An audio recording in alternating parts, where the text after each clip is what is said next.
perch up in the gallery who are wearing white ribbons and also buttons that say the name Laken, that say a name of the young woman who was killed by a migrant, Laken Riley. Listen in, everybody. We're going to listen in to see if the president says anything.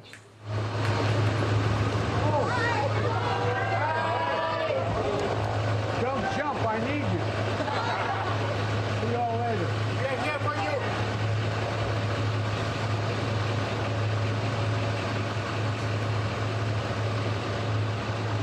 President making a brief comment to the folks up on the balcony, joking, "Don't jump, I need you," to his supporters who have gathered there up over at the White House as he gets into his vehicle, affectionately nicknamed the Beast, and gets ready for that quick drive down Pennsylvania Avenue, quicker than Tom, you or I could do it, since you won't have any traffic lights to contend with. That's one of the perks, of course, of being president. A significant moment for him as you saw the First Lady walk out just ahead of him. Obviously, the guests that she and he will have as their people here at the State of the Union, significant and meant to send a message. As you see the president saying a few words there, talking probably to his wife inside the vehicle, pointing to the cameras who are out there as well. Peter Alexander is live for us on the other side of the White House, on the North Lawn. Peter, talk us through some of these moments here. Yeah, Hallie, just a moment ago, as the president walked out there on the south portico of the White House before entering the Beast, we heard him, reporters yelling questions to him, among others, asking him how he's feeling right now. He said good before looking at other staff members, telling them not to jump, as you joke. He said he's going to need them. There he is alongside the First Lady, though, as they wave. This is the president's third State of the Union, but obviously the stakes in this one, as we've noted, are so much more critical than they have been in any speech he has delivered before the American people to this point. And as I speak to White House advisors, they acknowledge that there's going to be a lot of focus tonight on the president's delivery, but really what they think the focus should be on tonight is on what the president has delivered. And they recognize the urgency of this moment to best communicate to the American people, Americans who don't pay attention to the news headlines every day, for whom this is a unique opportunity to hear from him in this venue, speaking for more than an hour as expected tonight. White House aides have insisted, and frankly, polling shows that they're right on a lot of these issues, that many of the president's policy positions and his accomplishments are viewed as popular, but that a lot of Americans don't know that he is responsible for some of those accomplishments. The president, as you've been reporting, expected to frame this as a comeback story of sorts, reminding people how we got here. January 2021, you'll remember, more than 100,000 Americans died. That was the deadliest month of the pandemic for the United States, and the difference this president will insist that he has made in helping the country rebound in the course of that time, in spite of a lot of work that still needs to be done. You've hit these highlights, but I'm told by a senior advisor as I walk out here, the president right out of the gates is going to focus heavily on the topic of democracy, not just around the world, Ukraine certainly on that front, but here at home with the threat posed by the former President Donald Trump. Hallie and Tom. With former House Speaker Nancy Pelosi right there. We also want to point out that caravan that was behind the Beast is all part of sort of the formation that goes from the White House to Capitol Hill as the president makes his way there. We expect them there, Hallie, in just a few minutes. The drive is pretty fast. The question I still wonder about is that protest, and if at all the president can hear it, if it makes it to his radar. There's people who've even told him that there's a pro-Palestinian protest happening just outside Capitol Hill and just outside of where his speech is going to take place. Seeing a sea of white right now inside the House chamber. A lot of women, obviously female Democrats, representatives, who wanted to send a big message tonight. Yeah, and listen, there is a part of this that is about the optics, right? It's about how things look. It's about who you're texting. And what Thomas is that Massey, device? What is that device there? I don't know if I know what that device is. I believe that looks like a countdown clock on the National Debt National Debt clock. That's Thank you for pointing that out to us. a common thing that some of these Republicans will wear at times. I want to bring in Ryan Nobles, who I believe we have, who has probably one of the best seats in the House for somebody who is not a member of Congress or an invited guest. And Ryan, you are up there. We don't have Ryan just yet. We have David Plouffe, in fact, Democratic strategist, somebody who knows what it is like to have a high-stakes moment like this. And I was talking to David earlier in the night, and David, talk to our viewers about if you had the chance to speak to President Biden. I know you've been in this position before, as we see live pictures here of Senator Romney in the chamber. But if you had a chance to speak to President Biden right before he departed for Capitol Hill, what's the one piece of advice you'd give him tonight? Well, try and keep it limited because you don't want to put too much in their head. I'd probably say have fun. You know, you've prepped, the speech is ready, you've practiced performance. Go out there and let it rip and be loose. Session will come to order. We're going to pause for a moment and listen to Speaker Members Johnson. of the committee on the part of the House to escort the President of the United States into the chamber. The gentleman from Louisiana, Mr. Scalise. The gentleman from Minnesota, Mr. Emmer. The gentlewoman from New York, Ms. Stefanik. The gentleman from North Carolina, Mr. Hudson. The gentleman from Alabama, Mr. Palmer. The gentleman from Utah, Mr. Moore. The gentlewoman from Michigan, Mrs. McClain. The House will be in order. The House will be in order. The gentleman from Oklahoma, Mr. Cole. The gentleman from Pennsylvania, Mr. Reschenthaler. The gentleman from Kentucky, Mr. Rogers. The gentleman from New York, Mr. Jeffries. The gentlewoman from Massachusetts, Ms. Clark. The gentleman from California, Mr. Aguilar. The gentleman from California, Mr. Liu. The gentlewoman from Washington, Ms. Delbene. The gentleman from Colorado, Mr. Neguse. The gentlewoman from Illinois, Ms. Underwood. The gentlewoman from Texas, Ms. Escobar.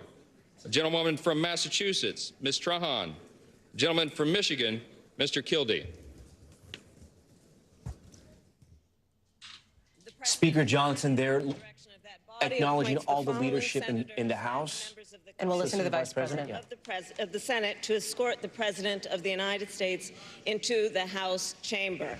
The Senator from New York, Mr. Schumer. The Senator from Illinois, Mr. Durbin. The Senator from Washington, Mrs. Murray. The Senator from Michigan, Ms. Stabenow. The Senator from Minnesota, Ms. Klobuchar. The Senator from Virginia, Mr. Warner. The Senator from Wisconsin, Ms. Baldwin. The Senator from Kentucky, Mr. McConnell. The Senator from South Dakota, Mr. Thune. The Senator from Wyoming, Mr. Barrasso. The Senator from West Virginia, Mrs. Capito. And the Senator from Iowa, Ms. Ernst. The members of the Escort Committee will exit the chamber through the lobby doors. The Escort Committee appointed by the Speaker and by the Vice President, as we are just minutes away now from President Biden walking in for his State of the Union address. Potentially, depending on how things go in November, his final, or perhaps not. And maybe his most important, right? And I think everyone will agree to that. You were mentioning the pomp and circumstance of this moment as we look at Representative Matt Gaetz from Florida, someone else who could possibly heckle the former president. And we're looking here as other senators gather to talk about likely the importance of this speech and what happens next, right? And what to expect from President Biden. Eugene Scott, who joins us now.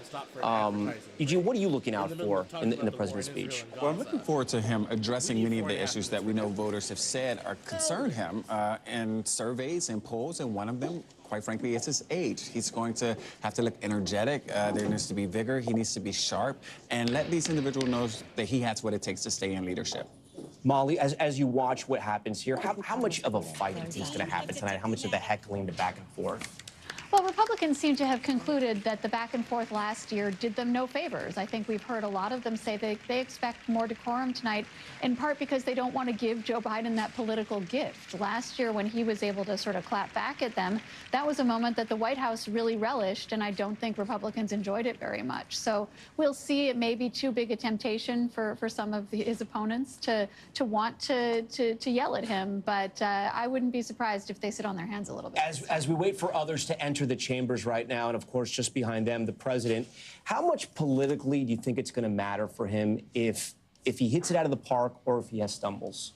Historically, we have not seen presidents get much of a bump out of these State of the Union addresses. It's sort of an inside Washington phenomenon. But as many people have said tonight, this is so high stakes for this president. I think in the wake of last month's special counsel report that really amplified so many concerns among voters across the board, among Democrats specifically, about the president's age, about his ability to perform. So if he's able to, as you said, hit it out of the park, perhaps that does make a difference. Perhaps that does reset the narrative narrative for him. And of course, if he does stumble in some way, I think that could be absolutely disastrous. As we just saw Marjorie Taylor Greene as well. Eugene Scott, you know, this is going to be a close election. Every poll shows that. The president having some issues with minority groups across the country, including Arab Americans, Black Americans, Hispanics. Do you think he addresses any of those groups tonight? I think that's very possible. I mean, we know that he's going to talk about the conflict in Gaza, and this is something that many voters want to hear about, including young voters, a demographic that he needs to be victorious in many of those states that will determine who will win in November. We were just listening as they were announcing the Supreme Court is now entering, led by Chief Justice John Roberts, who will appear. There he is. Sonia Sotomayor, I believe, just behind him. Justice Gorsuch, Elena Kagan,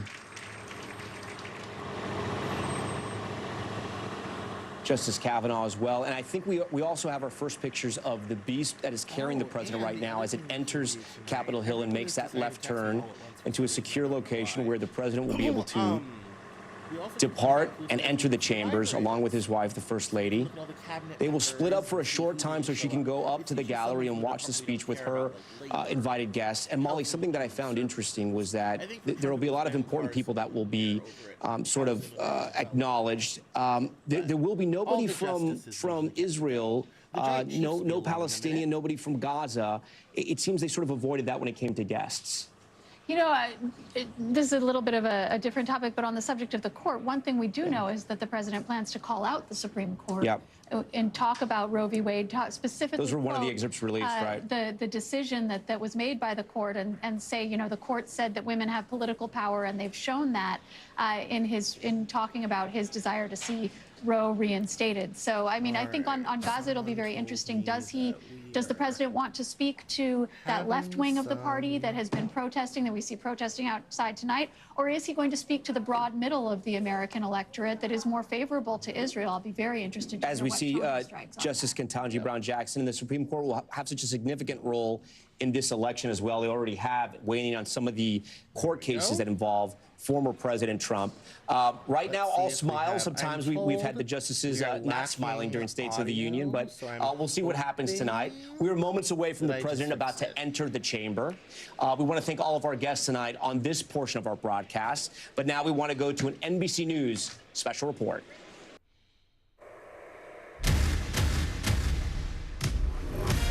Tonight, President Biden on the state of our union. So let's the president turn down to address the speech a bitterly divided Congress, and turn outlining me the challenges facing Americans and at see home if that and abroad. helps. The war in Ukraine now at a critical crossroads, while fears remain of a wider war spreading in the Middle East. Here at home, and I hear there's people in the chat. Let me go see if I can get the chat overlay going, because I realize it's not up.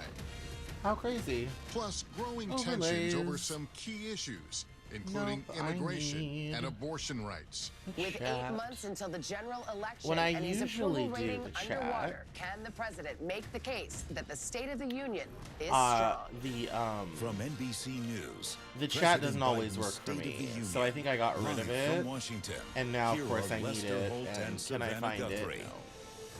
Good evening and welcome everyone to our NBC News coverage of President Biden's State of the Union address. Tonight is a pivotal night for the president as he prepares to deliver what could be the most important speech of his presidency. We are still 8 months out from the general election, but with that rematch now set between him and former President Trump, tonight might be the president's best chance to get his message out there. Members of Congress already assembled on the House floor. The message expected to address the most critical issues the country is facing, including immigration, the economy, and of course, 2 wars raging overseas. Our Capitol Hill correspondent Ryan Nobles is inside the chamber. Ryan, what are you seeing there as folks continue to file their way in?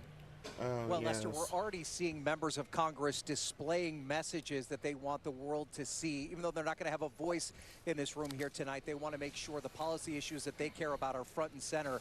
Among them, you see a sea of white, and this is the women from the Democratic caucus. they decided to band together to wear white in representation of women's rights and in particular reproductive rights. Something else to look for tonight is that some members purposely wearing yellow and blue to show their ongoing support of Ukraine. And of course, I was unsure about the volume level, so thank you for telling me. We're also noticing Republicans in the I crowd have today, not many of them wearing white done ribbons. a stream like This is with their the way video of demonstrating before. their concerns about the ongoing border crisis And the commentary, violence that I they usually believe just do is associated commentary with it. and then Some like a also link. displaying pins So, with the name and of I've never Laken used Riley, who, eCam of Live course, for was this that young before, woman so who this was is kind allegedly of a murdered very by an new undocumented thing, and I did some immigrant. tests this Lester and Savannah, afternoon, it's and important to point out that tonight the that president was- is entering what is that was really it. one of the So most partisan we're House learning chambers together. in a We're learning generation. together. There's, of course, only just a few votes separating Republicans and Democrats. Those slim margins make it really difficult for Congress to get anything of substance accomplished. And because that partisanship is at an all-time high, there is, of course, the possibility of the president being heckled by members of his opposing party. And although the new Speaker, Mike Johnson, who it's important to point out, he'll be sitting behind the president for the first time. He's only been in the job for a couple of months. He has instructed his members to abide by the House rules, and he's told them to display what he calls decorum. The other thing we'll be looking for tonight, Lester and Savannah, is that there's going to be several guests in the gallery who represent various causes. They have been invited by members of Congress or the White House. Among them, the families of the American hostages that are still being held captive in Gaza, and of course caught up in that conflict between Hamas and Israel. And of course, we do expect the conflict in the Middle East to be a key focus tonight. We do know that the president will address this situation. But as we talk about protesters, there's also that possibility that an individual member, maybe of the president's own party, or perhaps one of their guests, attempts to stage some sort of a protest to put pressure on President Biden to work to bring an end to the war and, of course, the humanitarian crisis that is playing out there in the Middle East. And then we should also not forget that all of this comes against the backdrop of the ongoing impeachment inquiry that was launched by House Republicans. They've been, of course, investigating the president's family. This has been an investigation that's been going on for months. The president's son recently testifying in front of the impeachment inquiry committees. Now, the White House has dismissed this all as a sham. Even some House Republicans have, of course, said that this has failed to deliver the evidence necessary. But it's something to keep in the back of your mind as the president addresses this group here tonight, that there are many of these members who believe that he should be impeached, even though at this point they've yet to demonstrate the evidence that would rise to the level of high crimes and misdemeanors. So we do expect the president in this chamber very shortly. At this point, members are just milling about, having conversations with each other, catching up as they prepare for this moment. It's interesting, Lester and Savannah, we were in the chamber very early this afternoon, around 3 o'clock, and there were already members lining up to get those key coveted seats along the aisle where the president will walk in so that they can get that moment, shake the president's hand, and be seen on national television and seen by millions of Americans. It's, of course, one of the most on the coveted seats in Biden politics, impeachment and we're going to thing, see that on $55 full display million. here when the president enters this room in just a couple of minutes. Yeah, Savannah noting quite a Yeah, contrast the whole to the number Hunter of people Biden and the laptop people we're thing. seeing in there, It's like including it's bad George for Santos. Hunter Biden. Like, yeah, you knocked up a stripper in Arkansas. You like to do drugs and have sex with women. Yes, we know. Thank you. Like,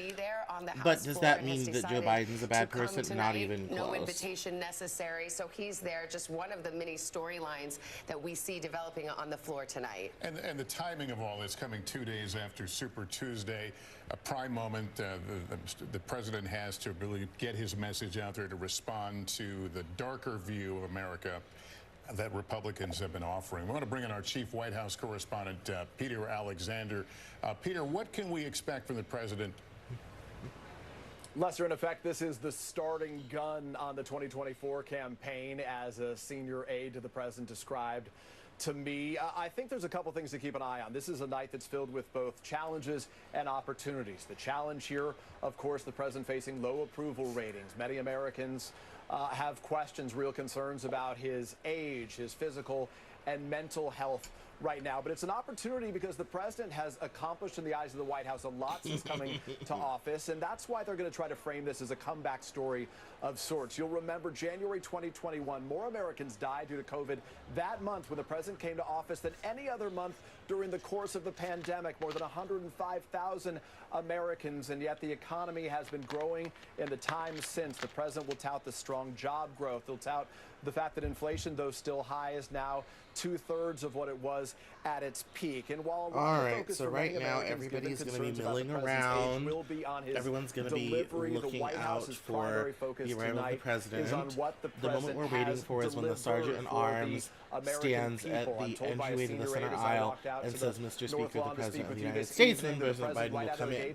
There will probably be cabinet, well, actually, there will be cabinet members ahead of him, some of the people from the escort committee will be ahead of him, so there's going to be a parade of a whole bunch of people, and then President Biden will be the last, and then he'll be standing at the podium right in front of the Speaker and the Vice President. From IVF, another one, an individual there who was someone who sued the state of Texas for its near total abortion ban. And finally, of course, is the issue of the economy as well. The president will sharply contrast his vision, his time in office, to that of his predecessor, though he may not refer to him his name. And on that topic, the president's going to say, "My lifetime has taught me to embrace freedom and democracy, to give hate no safe harbor. Now some other people my age see a different story, an American story of resentment, revenge, and retribution.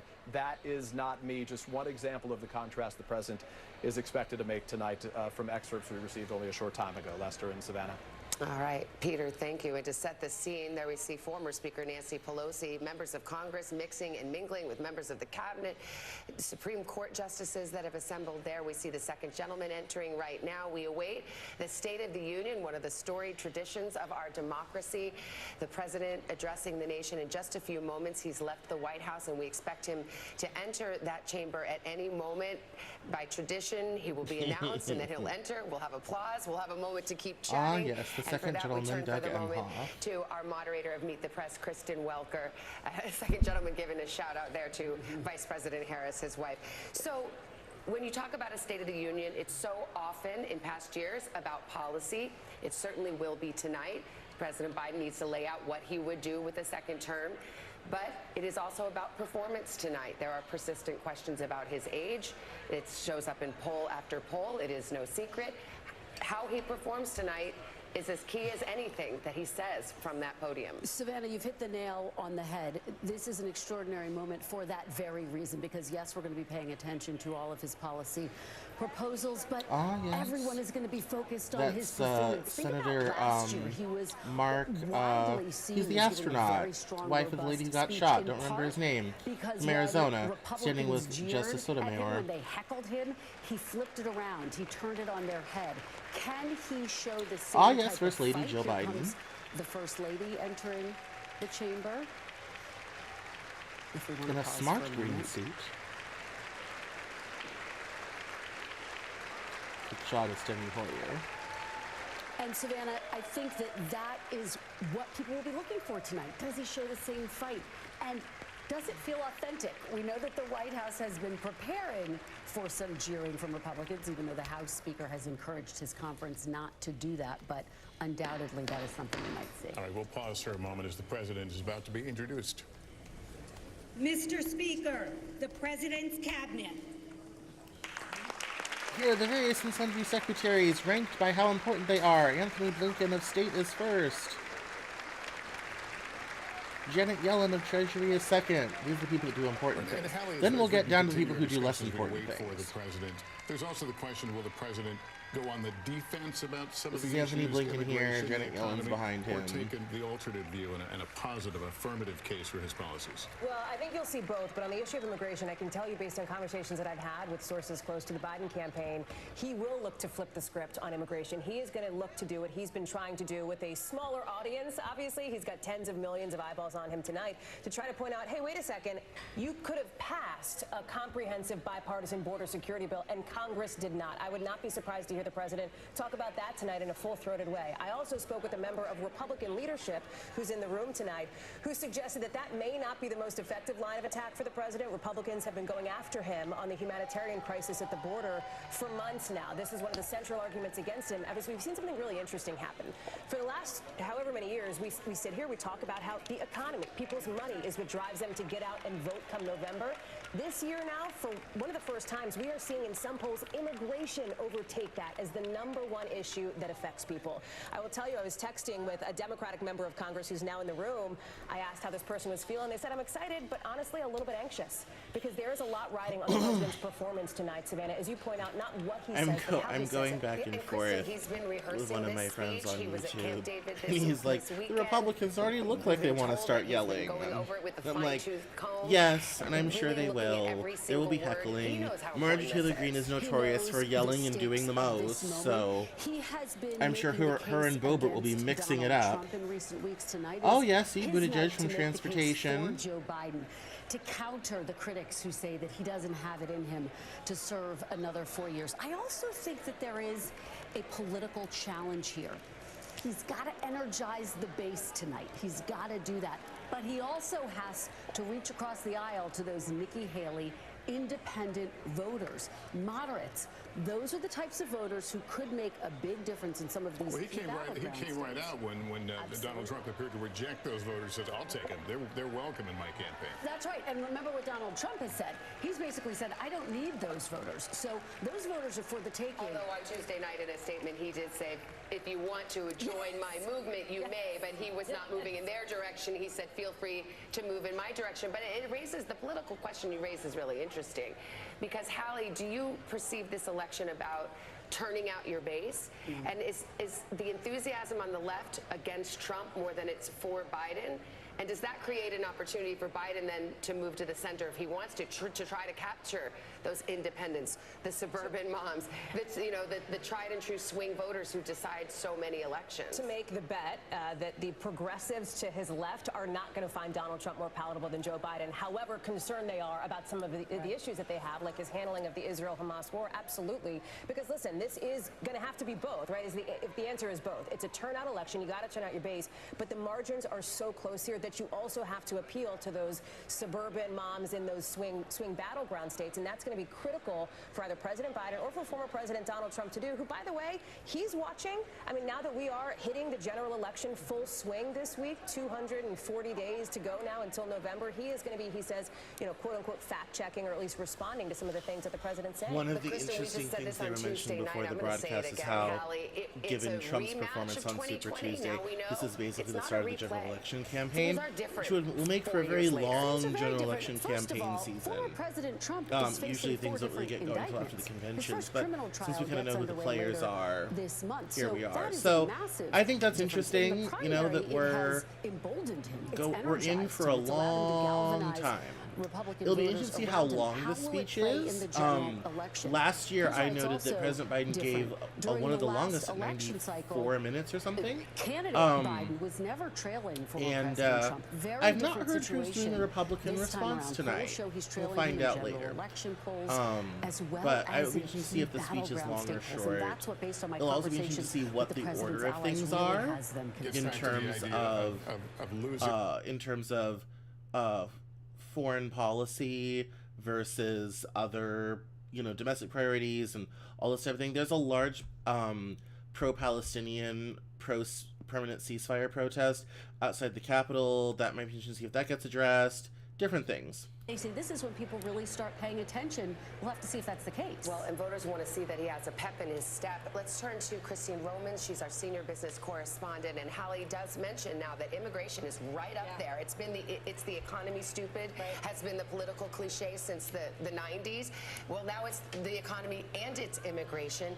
But the economy is such an interesting picture because, as you well know, and I know you have these numbers memorized, so many of the metrics show an improving economy, and yet people don't say they feel it. And it comes down to inflation, and specifically the grocery store. Absolutely. The state of the American economy is strong. This should be a big advantage in a State of the Union address, but the state of the American psyche is skeptical or exhausted, depending on who you talk to, and exhausted by, the 3 years of higher inflation. Inflation is moderating. You'll hear the president say that today. He won't say it's mission accomplished, but prices are higher than they were 3 years ago. Here comes the president. Mr. Speaker, the President of the United States.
President who spent a lot of time in these chambers still has a lot of friends and acquaintances, and he will take his time, as he has in previous years, making his way through this crowd and greeting virtually anyone who can stand along the sidelines. I'm so struck by it because, I mean, more than anywhere in Washington, the halls of Congress are where Joe Biden feels at home, having spent literally decades in Congress. And also, having run for president 3 times, you can imagine a young Joe Biden imagined himself in this role, and it seems he's relishing every single minute. And this is the Joe Biden that so many people are familiar with. Oh, look who's trying to get a word in edgewise. Marjorie Taylor Greene in red wearing a Make America Great Again hat in front of Joe Biden. The president goes to How deliver his original. speech. And what's so interesting, right? We talk about both sides of the aisle. You've got the president in the aisle talking with Republicans. He spent some time there. Those are some of the Republican members he was greeting. Obviously, that's Democratic Majority Leader Chuck Schumer behind him. But this is a place where he does have a level of comfort, where he does know folks. It's also interesting, as we've been looking at these cameras in the room, looking at these live feeds as it's happening, the way that you saw his cabinet members come in. As we know that Secretary Miguel Cardona is the designated survivor. That, of course, is always something we look for at a State of the Union address. But did you see Secretary Mayorkas getting greeted frequently by Democratic members as he now is facing so much heat, so much fire, this impeachment push from House Republicans? There's a lot of drama in this room. There's some tension. You don't see it on the president's face, at least at the moment, but look at this shot. Marjorie Taylor Greene right behind him. And I believe that's a hat that says Make America Great Again. A MAGA hat, and then there are buttons that we understand that some Republicans will be wearing, talking about the border, the Biden border crisis. She said, say her name, Laken Riley. Laken Riley is that nursing student who was killed at the campus of the University of Georgia not long ago. And it has become a flashpoint for many Republicans, with the suspect in that case, a migrant who crossed into this country. And Republicans have gone so far, some of them, as to suggest that President Biden has blood on his hands in her death. Her parents were invited, chose not to come. Well, a lot of the members of Congress, the Republican members of Congress, are wearing either pins or ribbons, or in some cases, a picture of that young woman who was tragically killed. And we just saw Marjorie Taylor Greene. I'm glad, Hallie, that you're lip reading, or your skills are in fine form, or you have better hearing than I did, because I couldn't make that out myself. But so we see the president enter. I mean, talk about relishing the moment. You know, the exit last year was 20 minutes long, which in past years it's 5, 6, 7 minutes, but this is somebody who wants to greet every person, who wants to do retail politicking with these members of Congress. That's tacky. And in some cases, on the House floor, these don't members take of a Congress selfie will with the come in the president on the State of the afternoon. Union speech. Unless you're a That's member of just tacky. leadership, Don't there's do no it. designated seating, so you got to save your seat. And members of Congress will do it to snap a selfie, or in the case perhaps of Marjorie Taylor Greene, to have that moment. Here's Joe Manchin. Here's Joe Manchin, who's of course announced he's not running for re-election. Joe Manchin of West Virginia, Democrats very concerned, bracing for the very strong likelihood that they will lose that seat. But look, I go back to what we were saying, that Joe Biden has spent a lot of time in these chambers. One of his closest aides was asked, is he nervous for a moment this big? I'm not saying don't take a selfie. I'm just saying it's tacky. I mean, sometimes it's okay to be tacky, but let's be honest officials we've that seen it's within his tacky. administration. That's all I I'm was saying. struck Let's by just be honest. Secretary Antony Blinken, who has spent weeks, months overseas trying to secure a deal to get the hostages released in the Middle East in Israel's war against Hamas. They have not been able to reach that deal. That looms large over this. There may be some policy announcements this very night on that issue, because this is obviously a huge international issue. It's a political issue for President Biden, as well as many young voters, many voters on the progressive left are dismayed at the president's wholehearted support for Israel. We heard the Vice President Kamala Harris with very strong words asking for a ceasefire. Be interested to see if he matches those words or goes farther. That's right. I mean, this is one of the most complicated policy issues that this administration and this president faces. We anticipate that he's going to announce a new ramped-up military effort to get aid into Gaza, and so that is going to be significant. It's quite a but walk this has divided the in the Democratic House. Party, with young voters from signaling that they disapprove. We hear a chant. I'm going to go to Ryan Nichols, who's in the chamber. Ryan, are you hearing 4 more years? How are your powers of hearing by the and fact that reading? you're doing a lot of handshaking. Hopefully I can hear a little He's bit better actually in down the actual front room, now. Savannah. But yes, it did appear as the with president made his way down justices of past Supreme the actual Court. seating of the members. He's now, of course, making the his Joint way Chiefs. to the Joint Chiefs of Staff. Just greeted members of the Supreme Court. But just as he got down to kind of the final stage before he heads up to the lectern, and so far, the Democratic all we've been doing members is were chanting handshaking. 4 more years and clapping loudly for the president. And we have not you know, it's heard word interesting. one of the speech. It's really kind of stark to see him in a room like this, where he is so great one-on-one. That is what President Biden is known for, where perhaps sometimes in a big speech he's known for verbal gaps or other issues. When he's having a conversation with someone, he often makes that person feel like they're the most important person in the room. And even in a venue like this, where he has cameras staring at him, millions of people watching all over the world, he takes a moment with each and every person that he sees as he makes his way down the aisle and has that moment with them. In some cases, it's like he's seeing a friend he hasn't seen in a long time with a big hug, and it looks as though he's sharing some sort of moment with them.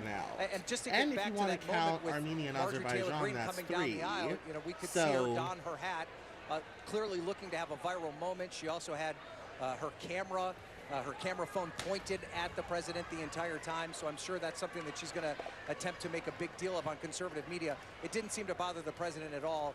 It couldn't tell from our vantage point whether or not he engaged with her or just kind of walked by as she was trying to get her message to him. So this is, I would imagine, somewhat of a frustration for the planners of this event here tonight. I don't know if they back-timed enough. I actually don't think there's enough time any new international conflicts ready to break greet all out. these folks. China's not going I think after there's a level of Taiwan. frustration for him China as president can, that he doesn't if have China the wants to find opportunity out what to happens have these to conversations as you if you frequently as invade he somebody, did they when he can was look a at what member of the happened to Senate. Russia over He Ukraine. is taking the That's like podium China has their now. own We'll be hearing from the president in a debt moment. issues, all this type of thing. China's not doing Krista, very quickly, because if as their we Navy can only watched a travel moment ago 100 pass by miles, members it's all of the diesel Supreme Court, powered. and it made me wonder, at least, how many times will this So court this is a potentially ceremonial touch issues related to fulfilling this the race? constitutional duty of delivering a speech on the State of the Union to the Congress. And those copies being given to the Vice President and the Speaker of the House are like the final fulfillment of that.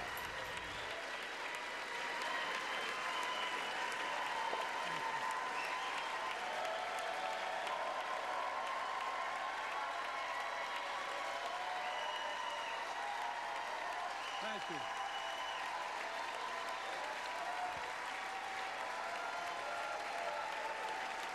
David Jill.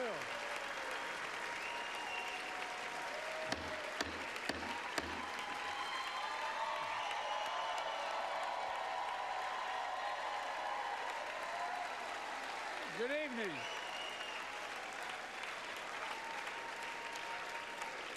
Good evening. If I were smart, I'd go home now.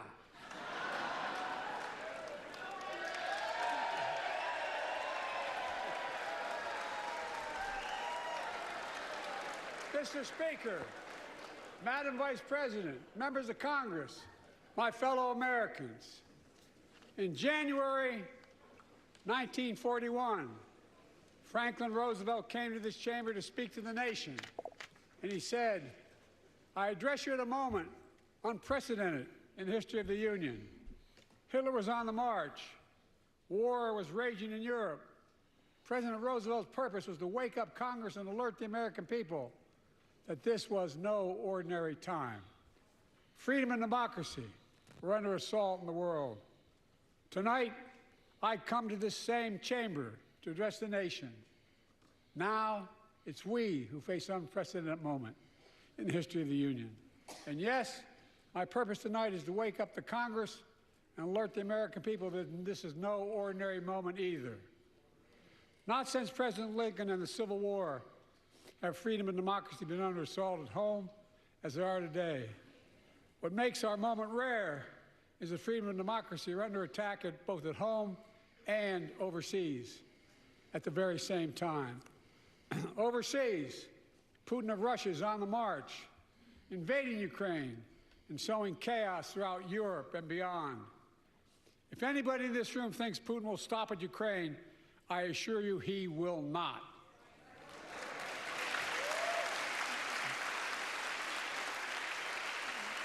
But Ukraine can stop Putin. Ukraine can stop Putin if we stand with Ukraine and provide the weapons that it needs to defend itself.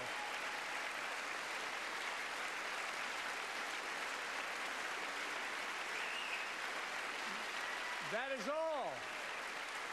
That is all Ukraine is asking. They're not asking for American soldiers. In fact, there are no American soldiers. I was about to say, if we're going to have this many applause breaks tonight, we're going to be here all night. But now, so hopefully people will sit down and shut up, and Ukraine is being blocked. We can get through the speech by those who want to walk away from our world leadership. It wasn't long ago when a Republican president named Ronald Reagan thundered, "Mr. Gorbachev, tear down this wall." Now, I mean, we do want to get Joe before the back half of the speech when he starts to sunset and he tells a story about his days as a lifeguard. A former Republican president tells Putin, "This is quote, good Joe. Do whatever the hell you want." That's a quote. A former president actually said that, bowing down to a Russian leader. I think it's outrageous, it's dangerous, and it's unacceptable.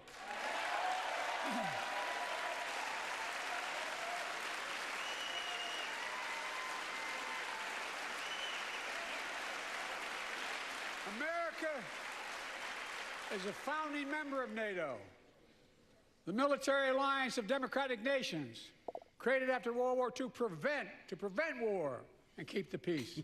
And today, we've made NATO stronger than ever.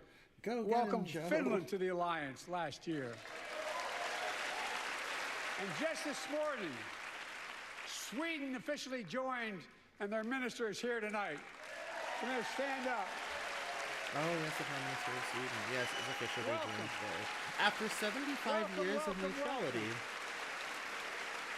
they actually had to change the constitution of the country to join.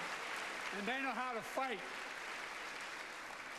Mr. Prime Minister, welcome to NATO, the strongest military alliance the world has ever seen. I say this to Congress, we have to stand up to Putin. Send me a bipartisan national security bill. History is literally watching. History is watching. If the United States walks away, it will put Ukraine at risk. Europe is at risk. The free world will be at risk, emboldening others to do what they wish to do us harm. My message to President Putin, who I've known for a long time, is simple. We will not walk away.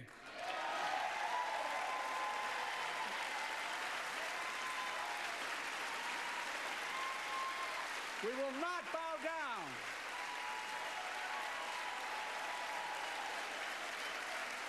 I will not bow down.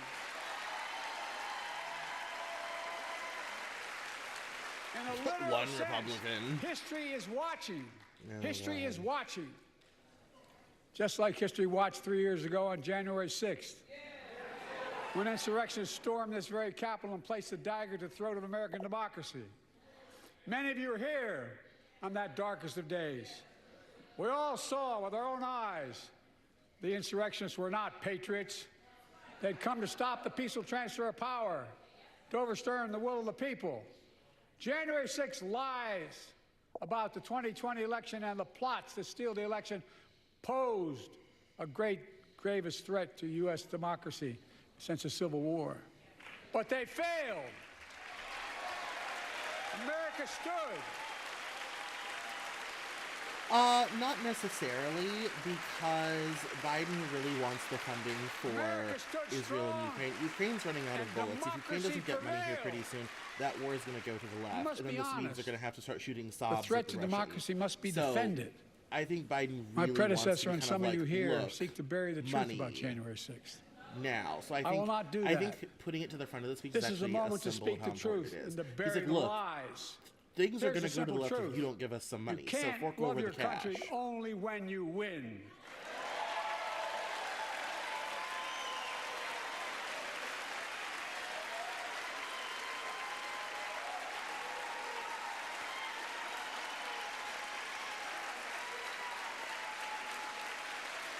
As I've done ever since being elected to office, I ask all of you without regard to party to join together and defend democracy Remember your oath of office, foreign and domestic. Respect. Respect free and fair elections. Restore trust in our institutions. And make clear political violence has absolutely no place in America, zero place. Again, it's not hyperbole to suggest history is watching. We're watching. Your children and grandchildren will read about this day and what we do. History is watching another assault on freedom. Joining us tonight is Latoya Beasley, a social worker from Birmingham, Alabama. 14 months ago, she and her husband welcomed a baby girl thanks to the miracle of IVF. She scheduled treatments to have that second child. But the Alabama Supreme Court shut down IVF treatments across the state. Oh, well, Joe Biden's just not waiting Supreme around. Court decision Warren overturning Ukraine Roe v. Wade. abortion, he's going. She was told her dream would have to wait. What her family had got through should never have happened. He's not even doing like the unless nice Congress stuff acts, it could happen no, again. So we're tonight, just let's stand hammering. up for families like hers. To my friends across Ding, the aisle, ding, ding, don't ding, ding. keep this waiting any longer. Guarantee the right to AVF.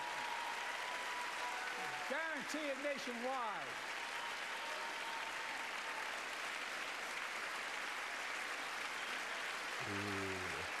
House Speaker sitting down, Vice President standing up.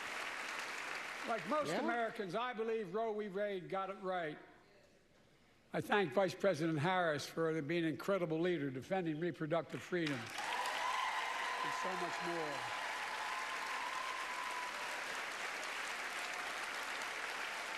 Thank you. My predecessor came to office determined to see Roe v. Wade overturned. He's the reason it was overturned, and he brags about it. Look at the chaos that has resulted. Joining us tonight is Kate Cox, the wife and mother from Dallas. She's become pregnant again and had a fetus of a fatal condition. Those two glass, her doctor told Kate that her own life pieces of and glass her ability to have podium, that's the clear children in the teleprompter, future and that's what he's were at reading risk off of. if she didn't act. My Because comments Texas are live and law off the cuff. banned her ability to act, Kate and her husband had to leave the state to get what she needed. What her family got through should have never happened as well, but it's happening in too many others.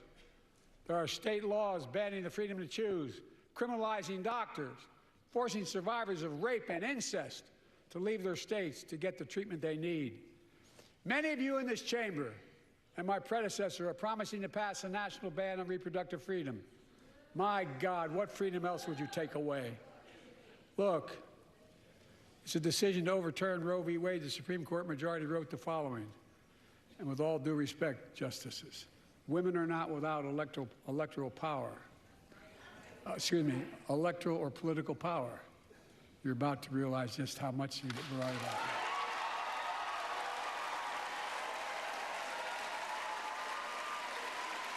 So interesting fact that the Justice of the Supreme Court and the Joint Chiefs of Staff do not applaud or acknowledge anything the president says during his speech because it might be seen as them showing partiality to any one policy decision. So that's not them being salty. They would have done that when reproductive freedom was on the ballot. We won in 2022 and 2020, and we'll win again in 2024.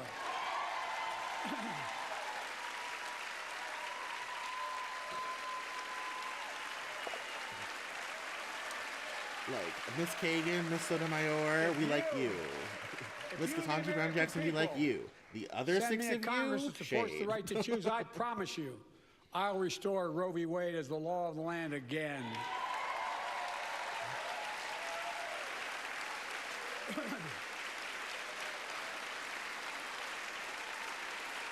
Folks, America cannot go back. I'm here tonight to show what I believe is the way forward, because I know how far we come. 4 years ago next week, before I came to office, the country was hit by the worst pandemic and the worst economic crisis in a century. Remember the fear, record losses? Remember the spikes in crime and the murder rate, raging virus that took more than 1 million American lives, of loved ones, millions left behind? a mental health crisis of isolation and loneliness. A president, my predecessor, failed the most basic presidential duty that he owes to American people, the duty to care. I think that's unforgivable. I came to office determined to get us through one of the toughest periods in the nation's history. We have. It doesn't make news, but in 1,000 cities and towns, the American people are writing the greatest comeback story never told.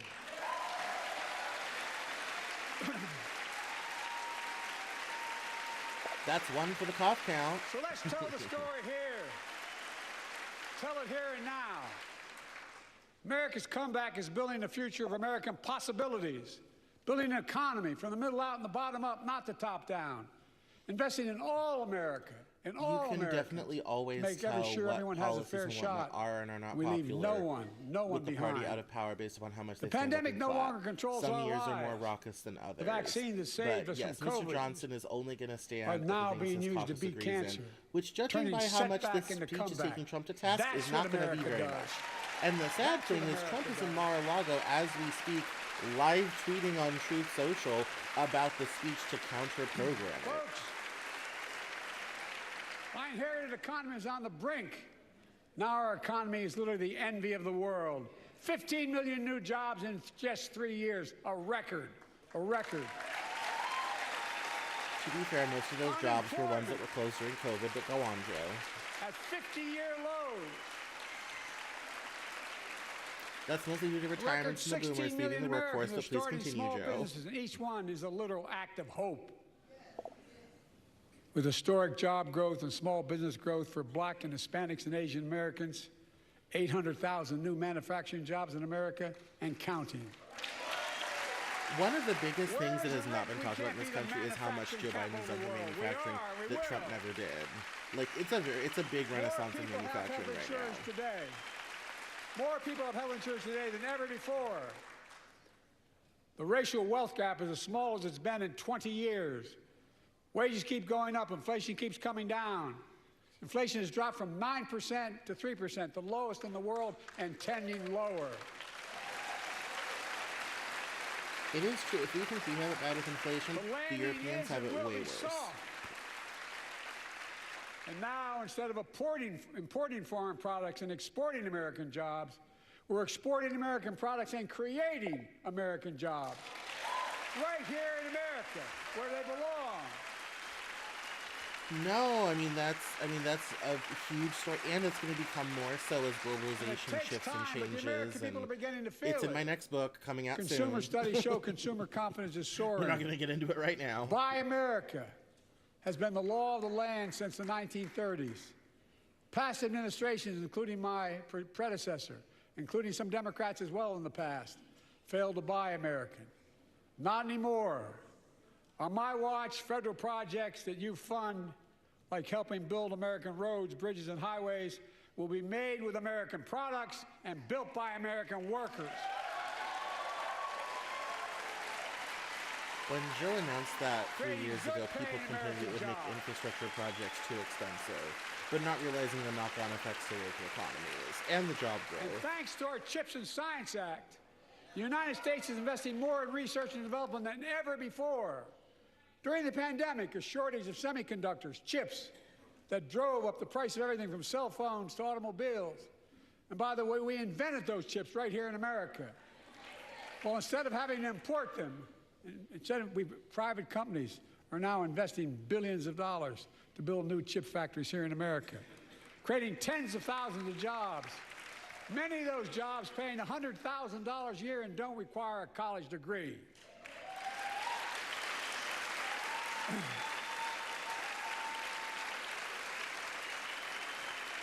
In fact, my policies have attracted $650 billion in private sector investment in clean energy, advanced manufacturing, creating tens of thousands of jobs here in America.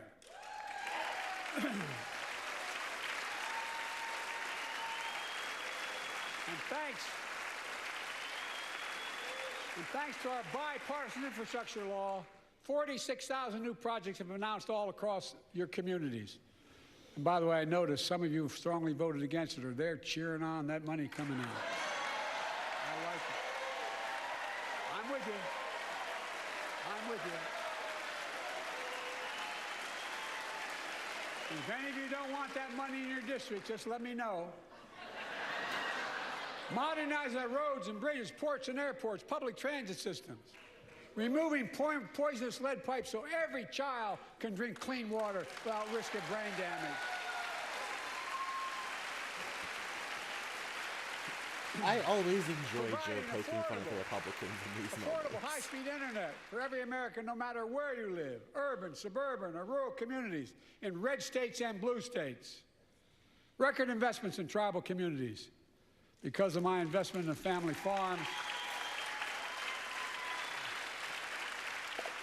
because I invested in family farms led by my Secretary of Agriculture, who knows more about this than anybody I know, we're better able to stay in the family for those farms and their children and grandchildren won't have to leave home to make a living.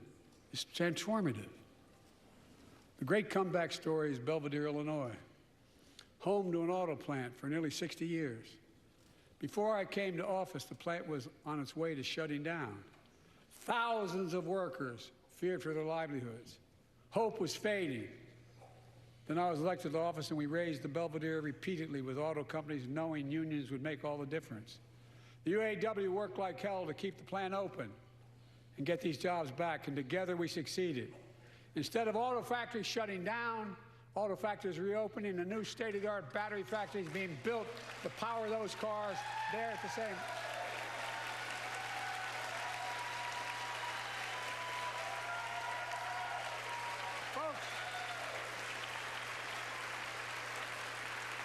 The folks of Belvedere, I say, instead of your town being left behind, your community is moving forward again. Because instead of watching auto jobs in the future go overseas, 4,000 union jobs with higher wages are building the future in Belvedere right here in America. The Belvedere facility in Chicago is huge. I drove by it here tonight, in 2022. It's massive. Is UAW President Shawn Fain, a great friend and a great labor leader. Shawn, where are you? Stand up.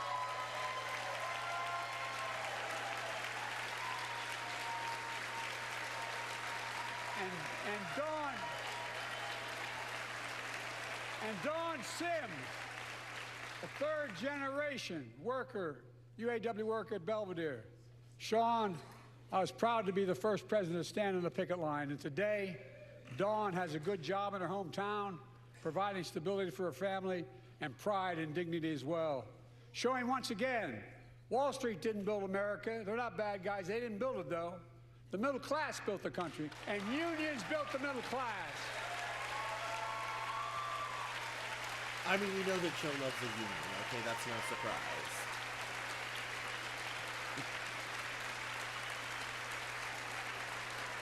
I say to the American people, when America gets knocked down, we get back up. We keep going. That's America.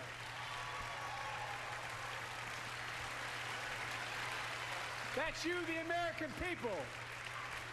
It's because of you America's coming back. It's because of you our future is brighter. It's because of you that tonight we can proudly say the state of our union is strong and getting stronger.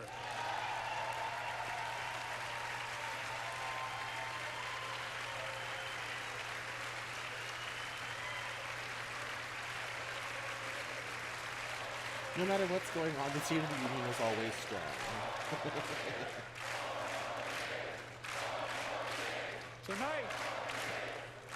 Tonight, I want to talk about the future of possibilities that we can build together.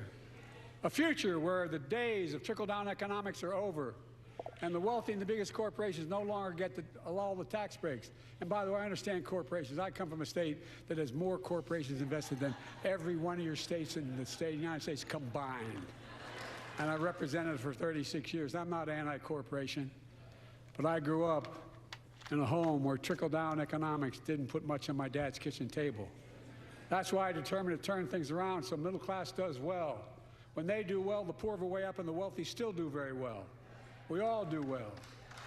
And there's more to do to make sure you're feeling the benefits of all we're doing. Americans pay more for prescription drugs than anywhere in the world. It's wrong, and I'm ending it. Well, there's 10% off AstraZeneca stock tomorrow morning when the stock market opens. With the law that I proposed and signed, not one of you Republican buddies voted for it, we finally beat Big Pharma. Instead of paying $400 a month or thereabouts for insulin with diabetes, and it only costs $10 to make, they only get paid $35 a month now and still make a healthy profit. And I want to, but what to do next? I want to cap the cost of insulin at $35 a month for every American who needs it. Everyone.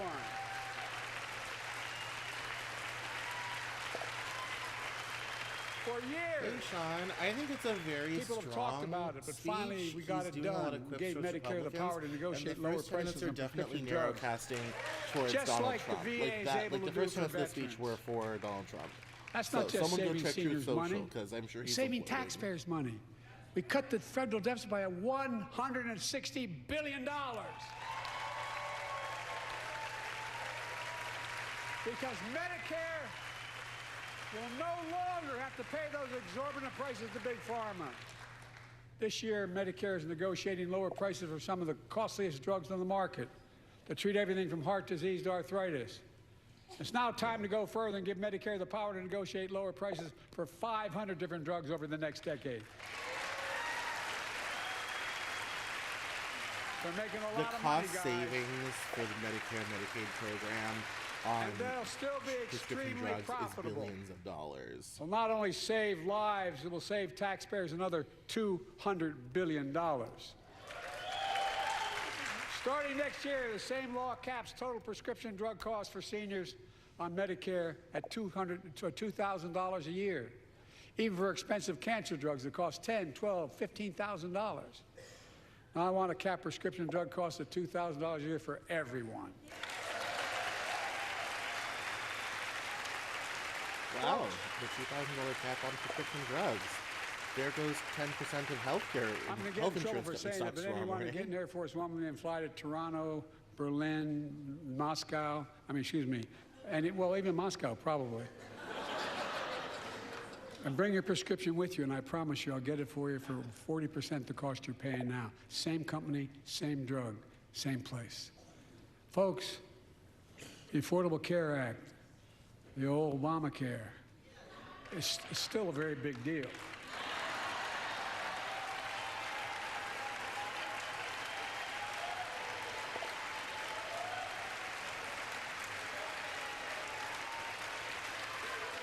No, so someone commented on this cap. million of It could you be hundreds of lost one can person. no longer be my denied mom health right insurance now because has of a pre-existing kidney condition. thing going, and she's paying Well, my predecessor, $5,000 a month for one. many in this chamber, It's out of control. want to take this Like, prescription drug away by repealing and I come from people who can Affordable afford Care that, Act. and it's still a huge imposition. I'm not going to let that happen.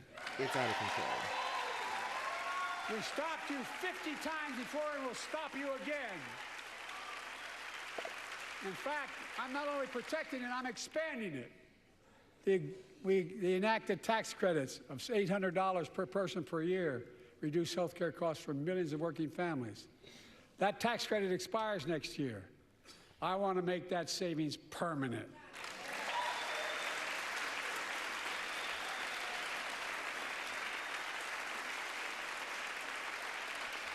To state the obvious, women are more than half our population, but research on women's health has always been underfunded. That's why we're launching the first ever White House initiative on women's health research, led by Jill, doing an incredible job as First Lady.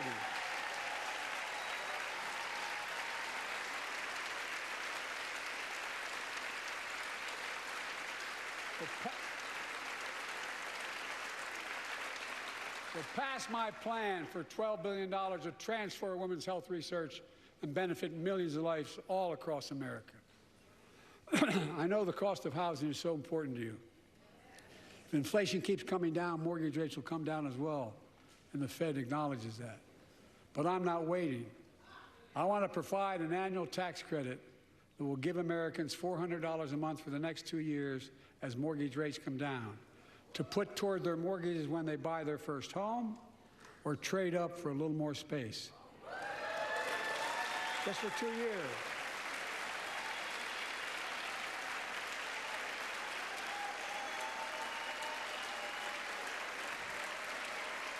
And my administration is also eliminating title insurance on federally backed mortgages. When you refinance your home, you can save $1,000 or more as a consequence.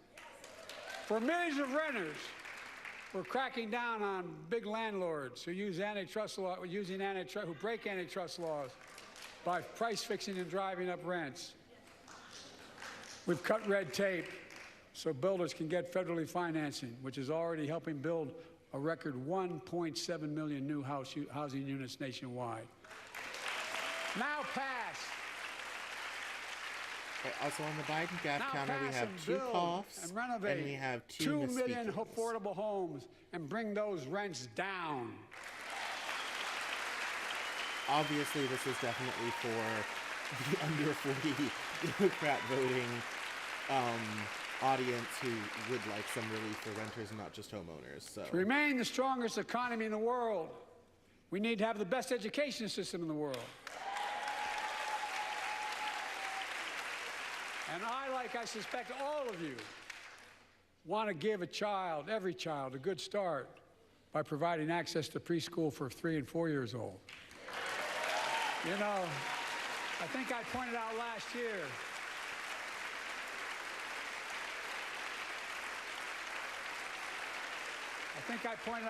year that children coming from broken homes where there's no books, they're not read to, not spoken to very often, start school, kindergarten, or first grade, having heard 1 million fewer words spoken.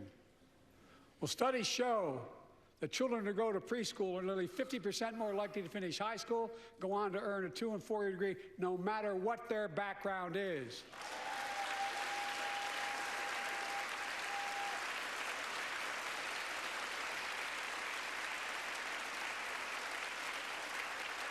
I met a year and a half ago with the leaders of the Business Roundtable. They were mad that they were angry, I think, well, they were discussing why I wanted to spend money on education. I pointed out to them as vice president, I met with over 182 of those folks. Don't hold me to the exact number. And I asked them what they need most, the CEOs. And you've had the same experience on both sides of the aisle. They say a better educated workforce, right? So I looked at them, and I say, I come from Delaware. DuPont used to be the 8th largest corporation in the world. And every new enterprise they bought, they educated the workforce to that enterprise. But none of you do that anymore. Why are you angry with me providing you the opportunity for the best educated workforce in the world? And they all looked at me and said, I think you're right. I want to expand high-quality tutoring and summer learning to see that every child learns to read by 3rd grade.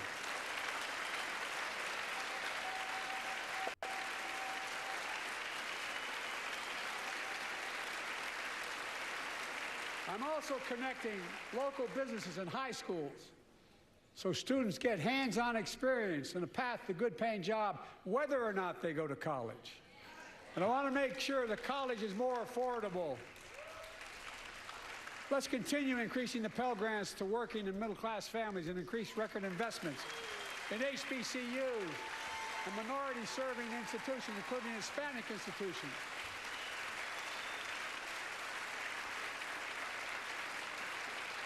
I think it's interesting I was told I couldn't universally just change the way in which we dealt with student loans. I fixed 2 student loan programs that already existed to reduce the burden of student debt for nearly 4 million Americans, including nurses, firefighters, and others in public service.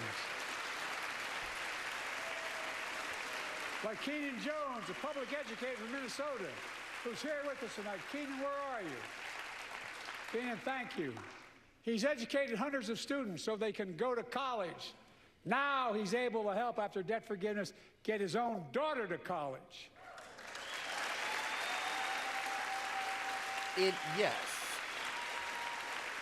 And folks, Yeah, look. it's very interesting that we have not heard a peep on Israel Such yet. relief is good for the And we're a economy half because hour folks in. are now able to buy a home, start a business, start a family.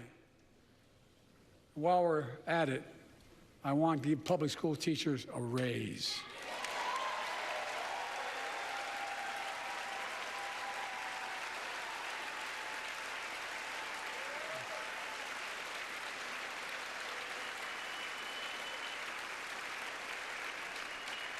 And by the way, the first couple of years, we cut the deficit.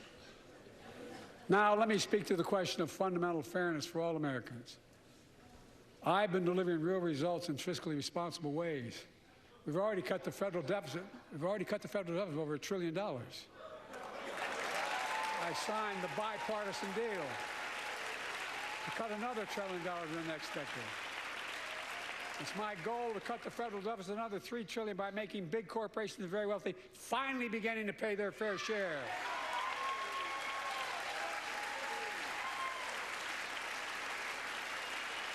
Look, I'm a capitalist. If you want to make or can make $1 million or millions of bucks, that's great. Just pay your fair share in taxes. A fair tax code is how we invest things to make this country great. Healthcare, education, defense, and so much more. But here's the deal. The last administration enacted a $2 trillion tax cut, overwhelmingly benefit the top 1%, the very wealthy and the biggest corporations, and exploded the federal deficit. They added more to the national debt than any presidential term in American history. Check the numbers. Folks at home, does anybody really think the tax code is fair? Do you really think the wealthy and big corporations need another $2 trillion tax break? I sure don't. I'm going to keep fighting like hell to make it fair. Under my plan, nobody earning less than $400,000 a year will pay an additional penny in federal taxes. Nobody, not one penny. And they haven't yet. That's like when Congressperson Pramila Jayapal from Washington. The child tax credit I passed during the pandemic cut taxes for millions of working families and cut child poverty in half. Restore that child tax credit. No child should go hungry in this country. The way to make the tax code fair is to make big corporations and the very wealthy begin to pay their fair share. Remember in 2020, 55 of the biggest companies in America made $40 billion and paid zero in federal income tax. Zero. Not anymore. Thanks to the law I wrote and we signed, big companies have to pay a minimum of 15%. But that's still less than working people pay in federal taxes. It's time to raise corporate minimum tax to at least 21%.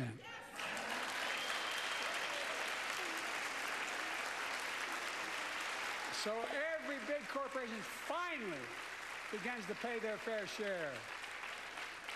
I also want to end tax breaks for big pharma, big oil, private jets, massive executive pay when it's only supposed to be $1 million that could be deducted. They can pay them $20 million if they want, but deduct $1 million. End it now. You know, there are 1,000 billionaires in America. You know what the average federal tax is for those billionaires? No. They're making great sacrifices, 8.2%. That's far less than the vast majority of Americans pay. No billionaire should pay a lower federal tax rate than a teacher, a sanitation worker, or a nurse.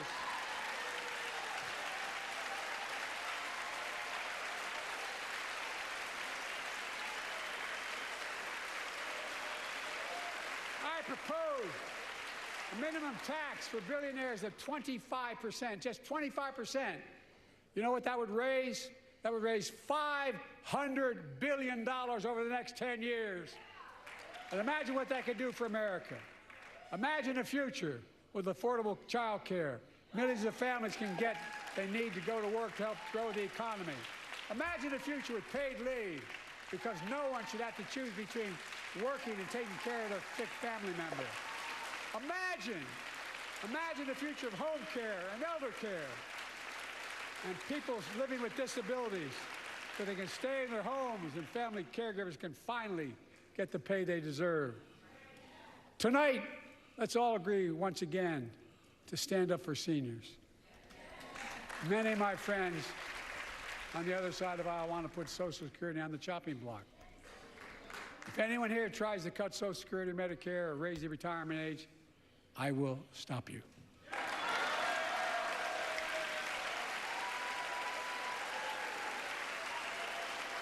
The working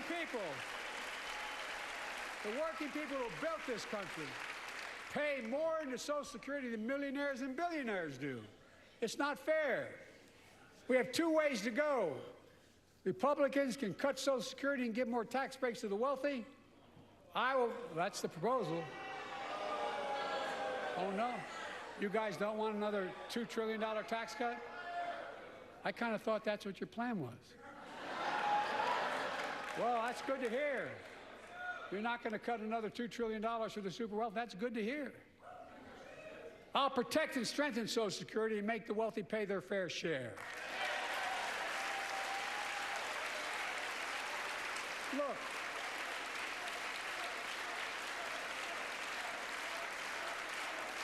too many corporations raise prices to pad their profits, charging more and more for less and less.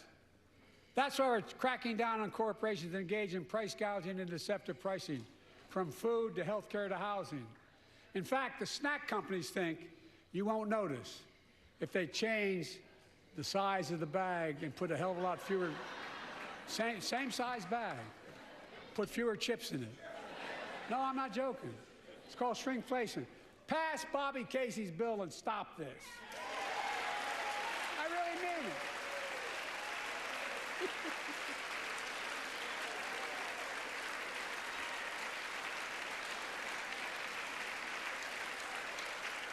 You probably all saw that commercial on Snickers bars. You get charged the same amount, and you got about, I don't know, 10% fewer Snickers in it. Look, I'm also getting rid of junk fees. Those hidden fees at the end of your bill that are there without your knowledge. My administration announced we're cutting credit card late fees from $32 to $8.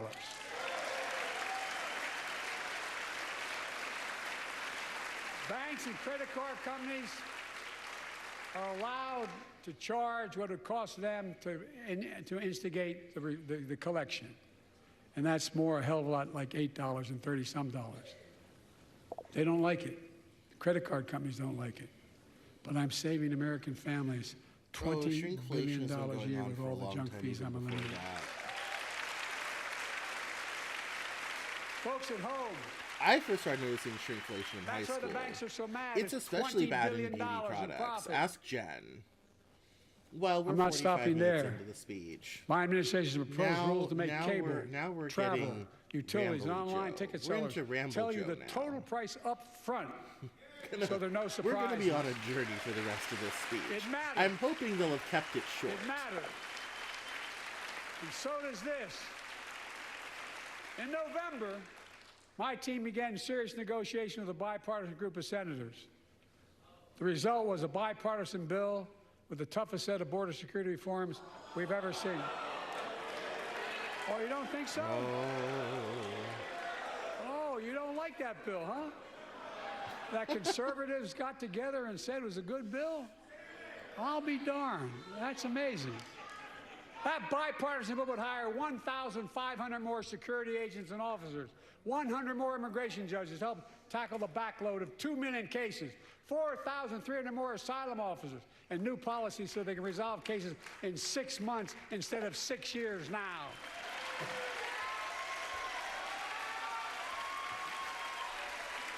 What are you against? 100 more high-tech drug detection machines to significantly increase the ability to screen and stop vehicles smuggling fentanyl into America. That's killing thousands of children. This The bill would save fentanyl drugs lives. mostly actually come from And China. we work on the border. They're actually trying to get China to stop We'll also give exporting me them, and any new so president Mexico can't import them to try to new emergency cut off authority the temporarily supply shut down the cartels. border when the number of migrants at the border is even overwhelming. The drug trade. The is Border an Patrol Union has international endorsed this mess. bill. The Federal Chamber of Commerce is, yeah. You're saying low. Look at the facts. I know you know how to read.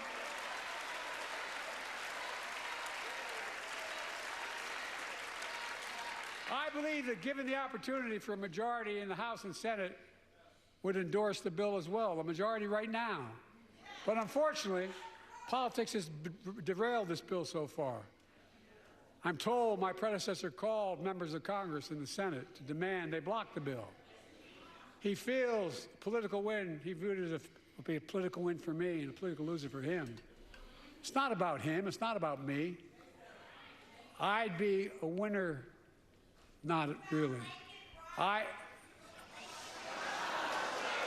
more chamber rabble. Of course it's Marjorie Taylor Greene. Lincoln Riley, an innocent young woman who was killed by an illegal. That's right. But how many of thousands of people being killed by illegals? To her parents, I say, my heart goes out to you, having lost children myself. I understand. MTG, But look, quiet if we yourself. change You the made your dynamic point. at the border, people pay these smugglers $8,000 to get across the border because they know if they get by and let into the country, it's 6 to 8 years before they have a hearing. And it's worth taking the chance of the $8,000. But if it's only 6 weeks, the idea is it's highly unlikely that people will pay that money and come all that way, knowing that they'll be able to be kicked out quickly. Folks, I would respectfully suggest my Republican friends owe it to the American people, get this bill done. We need to act now.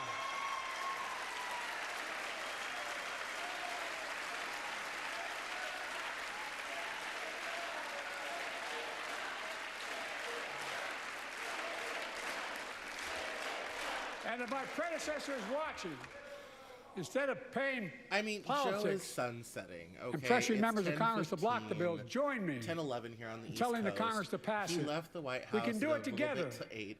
I'm But sure that's he took a nap what this he apparently afternoon. hears and what he he's will so not full do. of B12. He's I will literally not has more than demonize immigrants, Walgreens. saying they are poison in the blood of our yes, country. this is where it's like, oh, Grandpa, I are will you sure it's not not time to go home separate or go families. upstairs or something?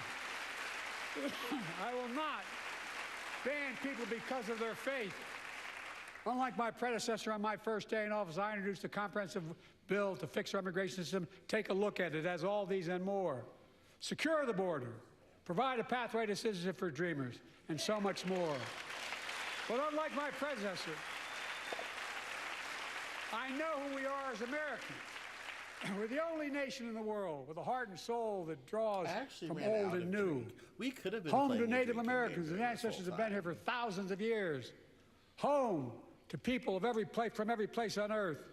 They came freely. Maybe we'll do that for Some the came in Trump-Biden chains. debate. Some We'll came do when live famine stream on the struck, like Cameron my Journal with ancestral family in alcohol. Ireland. Some to flee persecution, to chase dreams that are impossible anywhere but here in America. That's America. And we all come from somewhere, but we're all Americans.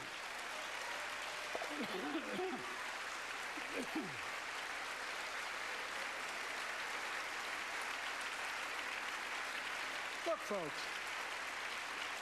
we have a simple choice. We can fight about fixing the border, or we can fix it. I'm ready to fix it. Send me the border bill now.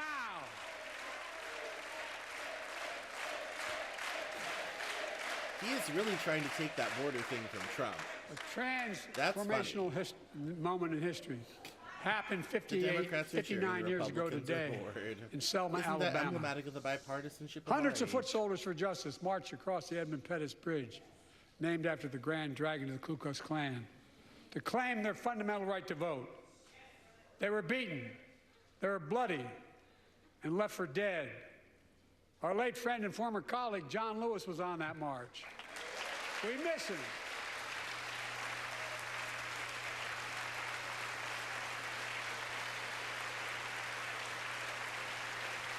But joining us tonight are other marchers, both in the gallery and on the floor, including Betty Mae Fikes, known as the voice of Selma. The daughter of gospel singers and preachers, she sang songs of prayer and protest on that bloody Sunday to help shake the nation's conscience. 5 months later, the Voting Rights Act passed and was signed into law.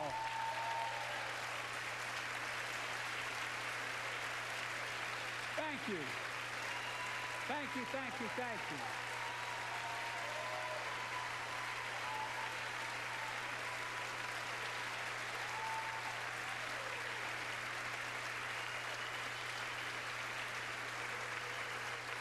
But 59 years later, there are forces taking us back in time.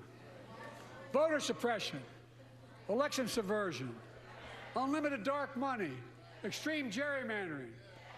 John Lewis is a great friend to many of us here. But if you truly want to honor him and all the heroes who marched with him, then it's time to do more than talk.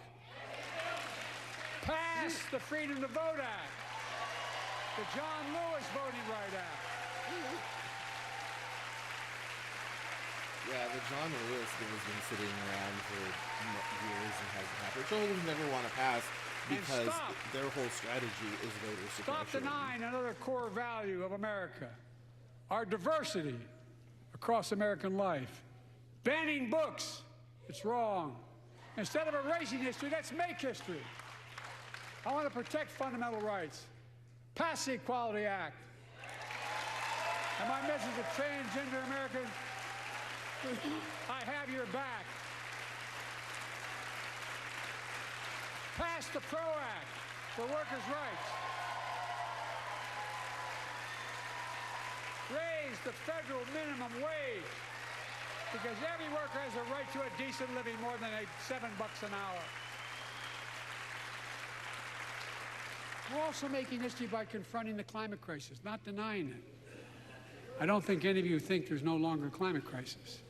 At least I hope you don't. I'm taking the most significant action ever on climate in the history of the world. I'm cutting our carbon emissions in half by 2030, creating tens of thousands of clean energy jobs like the IBEW work is building and installing 500,000 electric vehicle charging stations. Conserving 30% of America's lands and waters by 2030. And taking action on environmental justice fence line communities smothered by the legacy of pollution. And patterned after the Peace Corps and AmeriCorps, I launched the Climate Corps to put 20,000 young people to work in the forefront of our clean energy future. I'll triple that number in a decade. There's not been a big government works program like that since the Great Depression. If Joe Biden was trying to be FDR, that's definitely a signature accomplishment. All Americans for certain deserve the freedom to be safe. And America is safer today than when I took office. The year before I took office, murder rates went up 30%. 30% they went up. The biggest increase in history. It was then, through my American Rescue Plan, which every American voted against, I never heard what he said. We made the largest investment in public safety ever. Last year, the murder rate saw the sharpest decrease in history. Violent crime fell to one of its lowest levels in more than 50 years. But we have more to do. We have to help cities invest in more community police officers, more mental health workers, more community violence intervention. Give communities the tool to crack down on gun crime, retail crime, and carjacking. Keep building trust as I've been doing by taking executive action on police reform and calling for it to be the law of the land. Directing my cabinet to review the federal classification of marijuana and expunging thousands of convictions for the mere possession, because no one should be jailed for simply using or have it on their record. take on crimes of domestic violence. I'm ramping up the Federal Enforcement of the Violence Against Women Act that I proudly wrote when I was a senator, so we can finally end the scourge against women in America.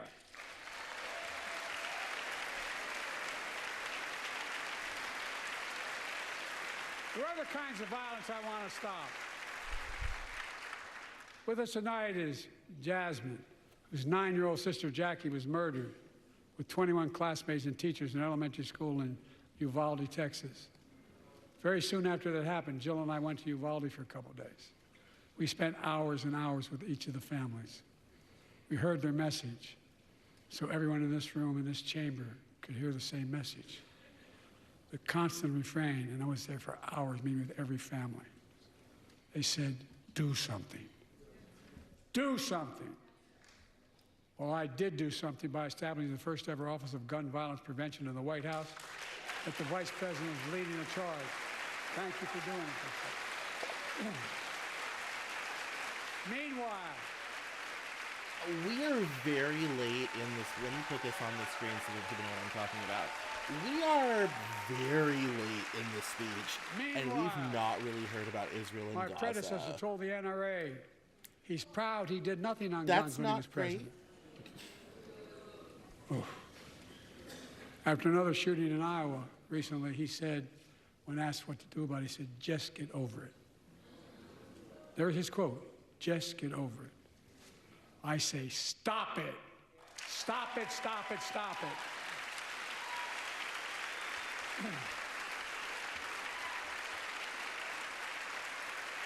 I'm proud we beat the NRA when I signed the most significant gun safety law in nearly 30 years because of this Congress.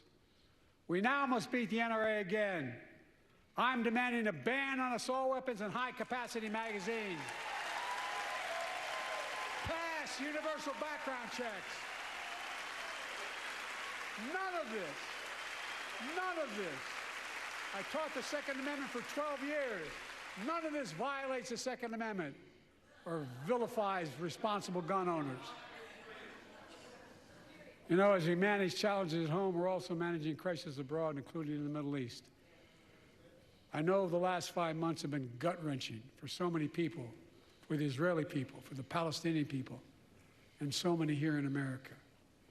This crisis began on October 7th with a massacre by a terrorist group called Hamas, as you all know. 1,200 innocent people, women and girls, men and boys, slaughtered after enduring sexual violence. The deadliest day for the Jewish people since the Holocaust. And 250 hostages taken. Saved it for the end. Here in this chamber tonight are families whose loved ones are still being held by Hamas. I pledge to all the families that we will not rest until we bring every one of your loved ones home. We also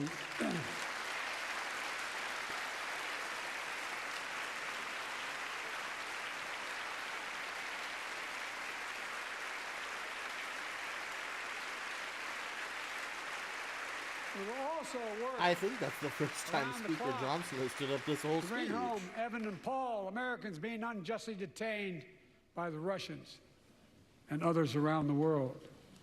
Israel has the right to go after Hamas. Hamas ended this conflict by releasing hostages, laying down arms, could end it by releasing the hostages, laying down arms, and surrendering those responsible for October 7th. But Israel has Israel has the humanitarian situation is getting out of control. Because Hamas hides and operates among the civilian population like cowards, under hospitals, daycare centers, and all the like. Well, we're getting a little Israel bit of also has a fundamental responsibility, though, to protect innocent civilians in Gaza.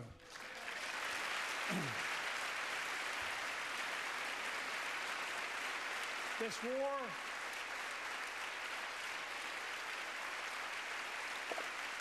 has taken a greater toll on innocent civilians than all previous wars in Gaza combined. Well, whose perspective did you think it was going to be from? More than 30,000 Palestinians have been killed, most of whom are not Hamas. Thousands and thousands of innocents, women and children, girls and boys, also orphaned. Nearly 2 million more Palestinians under bombardment or displacement. Homes destroyed, neighborhoods in rubble, cities in ruin. families without food, water, medicine. It's heartbreaking. I've been working nonstop to establish an immediate ceasefire that would last for 6 weeks to get all the prisoners released, all the hostages released, to get the hostages home and ease the intolerable and humanitarian crisis and build toward an enduring, something more enduring. The United States has been leading international efforts to get more humanitarian assistance to Gaza. Tonight, I'm directing the U.S. military to lead an emergency mission to establish a temporary pier in the Mediterranean on the coast of Gaza that can receive large shipments carrying food, water, medicine, and temporary shelters. No U.S. boots will be on the ground. A temporary pier will enable a massive increase in the amount of humanitarian assistance getting into Gaza every day. 4. It was vetoed at the And Israel must do its part. It's one of the great weaknesses of the United Nations. Have must allow more aid into Gaza to ensure humanitarian workers aren't caught in the crossfire. And they're announcing they're going to have a crossing in northern Gaza. For the leadership of Israel, I say this: humanitarian assistance cannot be a secondary consideration or a bargaining chip. Protecting and saving innocent lives has to be a priority. As we look to the future, the only real solution to the situation is a two-state solution over time.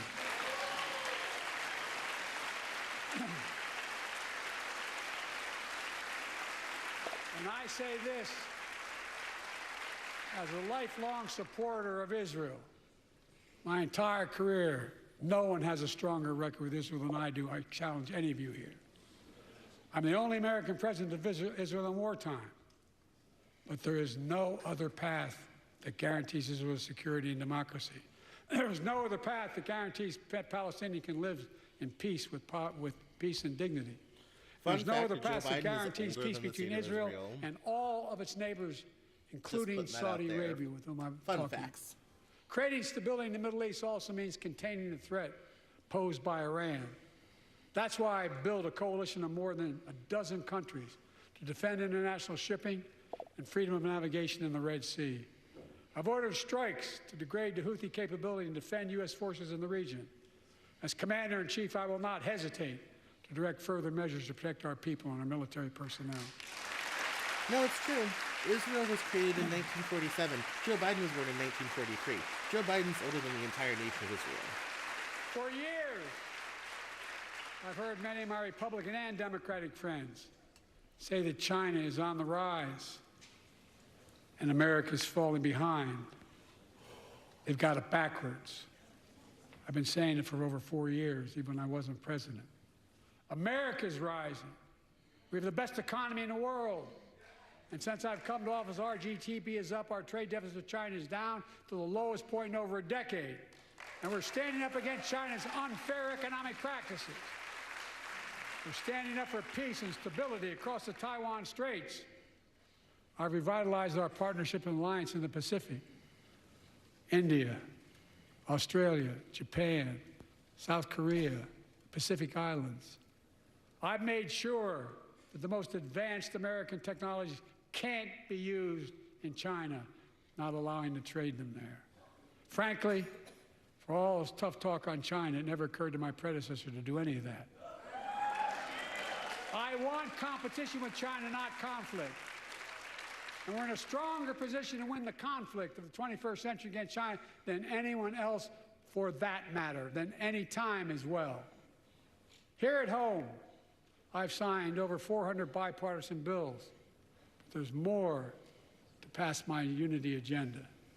Strengthen penalties on fentanyl trafficking. You don't want to do that, huh? Pass bipartisan privacy legislation to protect our children online. Harness the promise of AI to protect us from peril. Ban AI voice impersonations and more. And keep our truly sacred obligation to train and equip those we send into harm's way and care for them and their families when they come home and when they don't.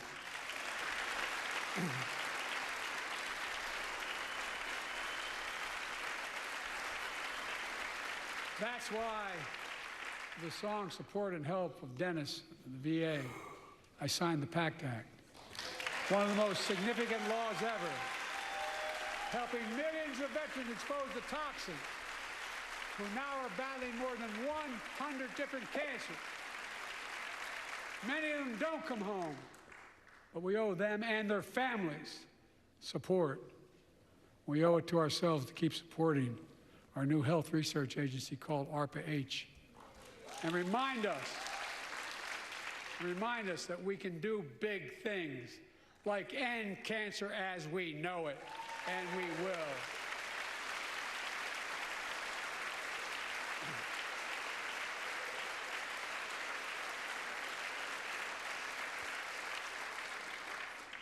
Let me close with this. Yeah.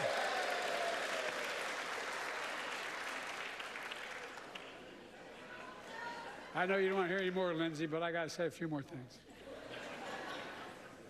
I know it may not look like it, but I've been around a while. When you get to be my age, certain things become clearer than ever. I know the American story. Again and again, I've seen the contest between competing forces in the battle for the soul of our nation, between those who want to pull America back to the past and those who want to move America into the future. My lifetime has taught me to embrace freedom and democracy, a future based on core values that have defined America: honesty, decency, dignity, equality, to respect everyone, to give everyone a fair shot, to give hate no safe harbor. Now, other people my age see it differently. The American story of resentment, revenge, and retribution, that's not me. I was born amid World War II when America stood for the freedom of the world. I grew up in Scranton, Pennsylvania, and Claymont, Delaware, among working-class people who built this country. I watched in horror as two of my heroes, like many of you did, Dr. King and Bobby Kennedy, were assassinated. And their legacies inspired me to pursue a career in service.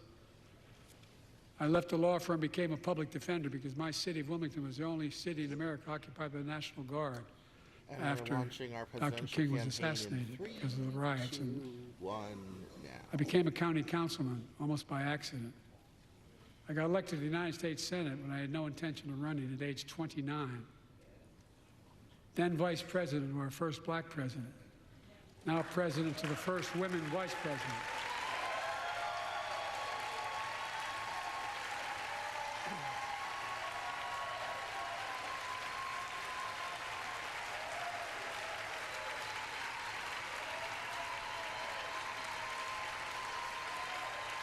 In my career, I've been told I was too young.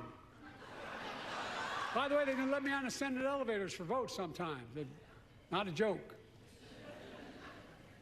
And I've been told I'm too old. Whether young or old, I've always known what endures. I've known our North Star. The very idea of America is that we're all created equal and deserves to be treated equally throughout our lives. We've never fully lived up to that idea, but we've never walked away from it either. And I won't walk away from it now. I'm optimistic.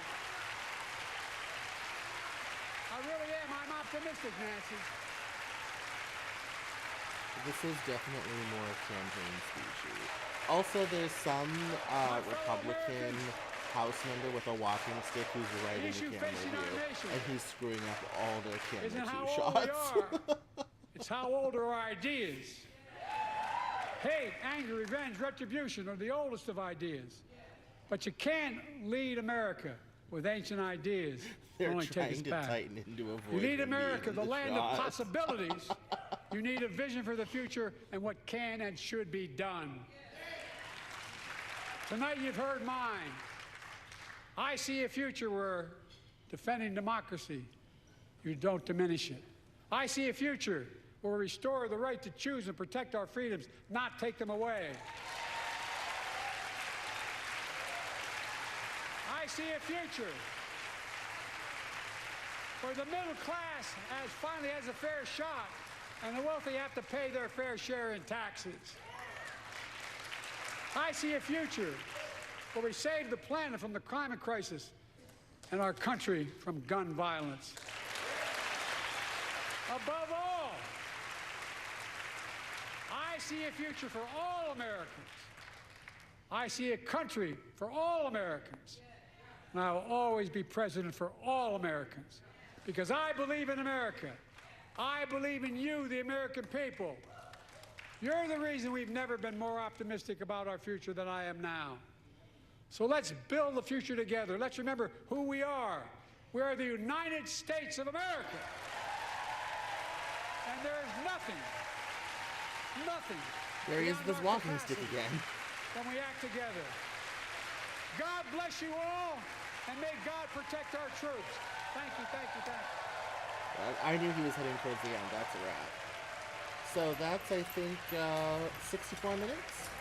President Biden addressing a joint session of Congress in the State of the Union, the final one of this term. A vision for the future and also an argument for 4 more years, a chant that was heard by Democrats throughout this speech, which lasted a little over an hour and 9 minutes. It was energetic and optimistic. And the president clearly trying to draw a contrast with the individual he called his predecessor on many, many occasions, never by name. But everyone knows who he meant, his opponent in this next election, Donald Trump. Not a lot of preamble in his speech. He went right at it.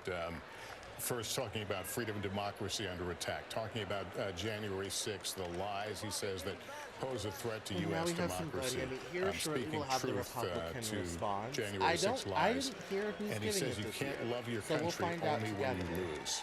And but then they'll went on into probably Roe v. Wade. Only when you win, exactly. And it seems like he wanted to start this with the theme of democracy, that democracy itself is under attack overseas and here at home. He had a muscular set of comments for Vladimir Putin, talking tough against the Russian leader. So, what are our thoughts about the State of the Union speech? I was surprised. There was a lot of, for other platforms and not on YouTube, one of our watchers on YouTube was talking about how it took so long to get to Gaza. And Biden saved Gaza for the end. So, what did we think about the speech? What are your impressions? Were you happy, sad, liked it, didn't like it, disappointed, was expected? And there was some Let me know heckling in and the some chat. take between Republicans and the We'll talk president. about it. He seemed to Overall, relish it was those moments, seemed to be exactly what I expecting those moments, expected. I think you could More probably heckling fairly and say, trolling of the and parried a Republicans, little which bit Joe Biden has become known with for. Republicans in the crowd. And as Like for the every elephant year, in the it's like, room, oh, is he and going to that get is not a Republicans this partisan time? And so statement, this year he his had age, he 3 took it separate on, moments of that. Which was and there very has been so interesting. much talk about we his got age, everything whether at 81 domestic years policy-wise in old, he terms is up to the of job. This is something that voters will be deciding, in terms that of voters prescription have drugs expressed concern and, about. He took on the issue, saying, in terms of prescription drugs and Social Security and all of, these big domestic policy priorities. We even got border talk. We even got a nod about him being too old. I mean, all the kind of stuff that's floating around, they managed to fit into an hour and 9-minute speech. Do we think this is going to change things? There's not usually a polling bump out of State of the Union. Sometimes there is, but I don't think there's going to be one for Joe. What do you think? Does this change your mind about the race at all? Does it shift anything for you in terms of how good you feel? Well, there's a vote. No! I mean, that's not too surprising. You're right. I mean, at the end of the night, it is just a speech. There's a lot of wrangling in Congress to make any of that a reality. I do think the one thing Biden did that the White House has not done well, and they should do more of, is his laundry list of accomplishments. I think they need to focus on that a lot more, not just the economic ones, but the ways in which your lives are better today than they were 4 years ago. I counted 4 different times where Biden specifically addressed Trump, never by name, but always using the phrase "my predecessor." I thought that was interesting.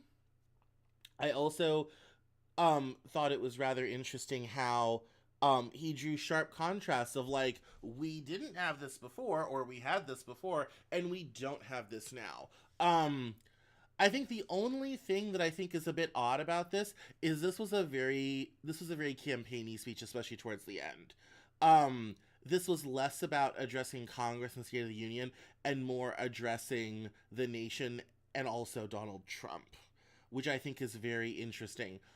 That where it gets into Trump has so much power and so much pull politically. He's such a political gravitational force that he's now pulling like everything kind of swirling around him as the presumptive nominee after sweeping Super Tuesday, except for Vermont, which Haley won, and her dropout yesterday and everything. So I think that's that's very, very interesting. But yeah, I mean, it's a State of the Union.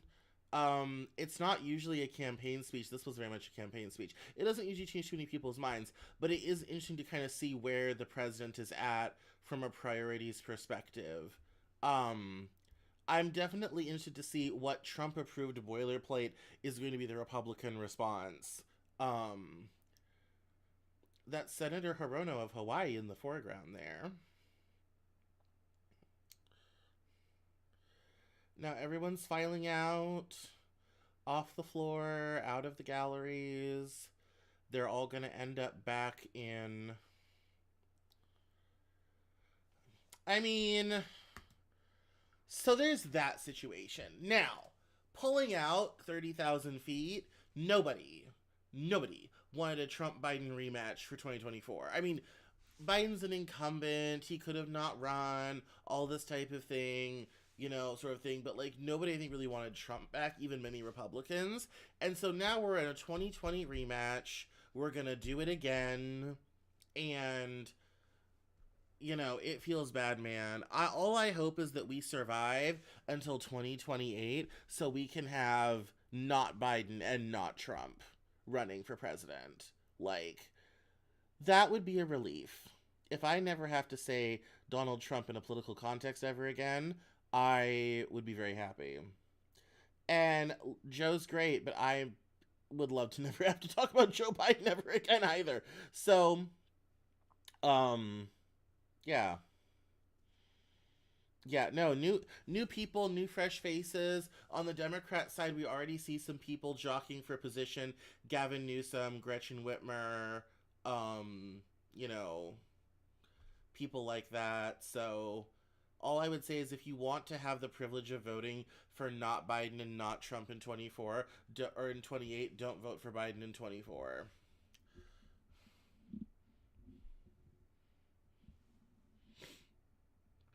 Yeah, AOC. Someone mentioned AOC in the chat. AOC could definitely run, for sure. She's fairly far left for the Democratic Party. She's definitely more progressive. I feel like she's kind of taken the mantle from maybe Elizabeth Warren. So I could definitely see her throwing her hat in the ring. It's very rare to get very far in a presidential run when you're a House rep. Usually it's senators and governors. But, and it'll probably be a while before a Senate seat opens up in New York. So,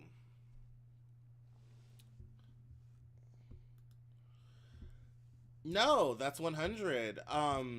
Nancy Pelosi pulled no punches on that in 2020. She said flat out, she's like, this country is so great, we can survive 4 years, we cannot survive 4 more. And I think Nancy Pelosi was 110% right, Our country in its greatness endured, but 4 more years is too much even for a nation prodigious as ours. I agree.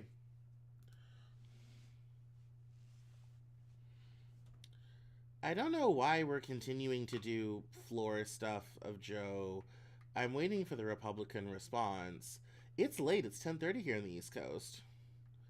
If we're going to hear from our friends on the party opposite, we should hear from them already.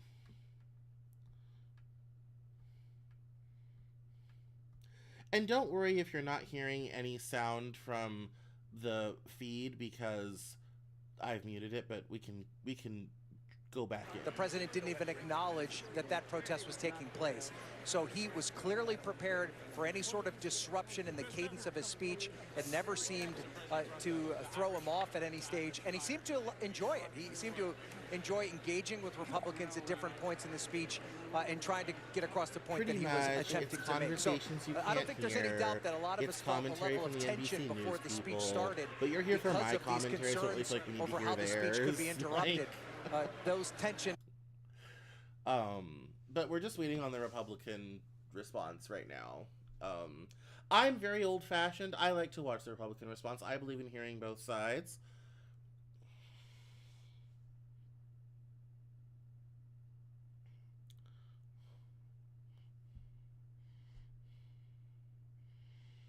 So I remember a couple years ago, Joni Ernst of Iowa did the Republican response. It's about 10 minutes long.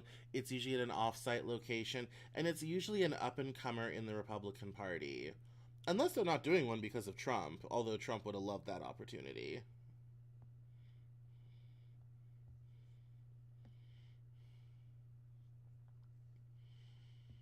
And we have milling around, milling around, milling around. Mill, mill, mill. I don't recognize any of these people that he's talking to at the moment. So, I can't offer any color commentary, unfortunately. But right now on the feed for NBC News, they're talking to David Plouffe. He's not saying anything exciting.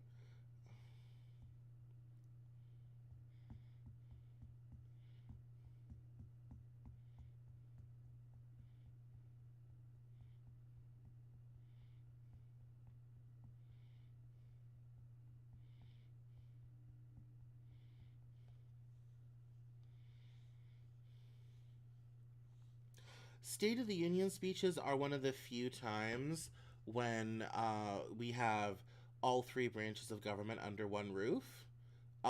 It's the only time it's constitutionally required, which is why there's a designated survivor. But it's there's no other real ceremonial moment outside of the joint session of Congress to certify the vote of a presidential election that we have so many, members under one roof. The Supreme Court doesn't have to come out for anything except this speech. Same thing with the Joint Chiefs. So these are always a very unique night. This one was late. I was telling someone this one kind of crept up on me because it's in March. And we usually have them in January. I always mark it by the State of the Union, the Super Bowl, my parents' wedding anniversary, State of the Union speech. And Biden left it till March, which is where it used to be. We used to have inaugurations and State of the Union speeches in March. It got moved back to January in 1960 with the inauguration of Jack Kennedy. Some fun presidential facts for you.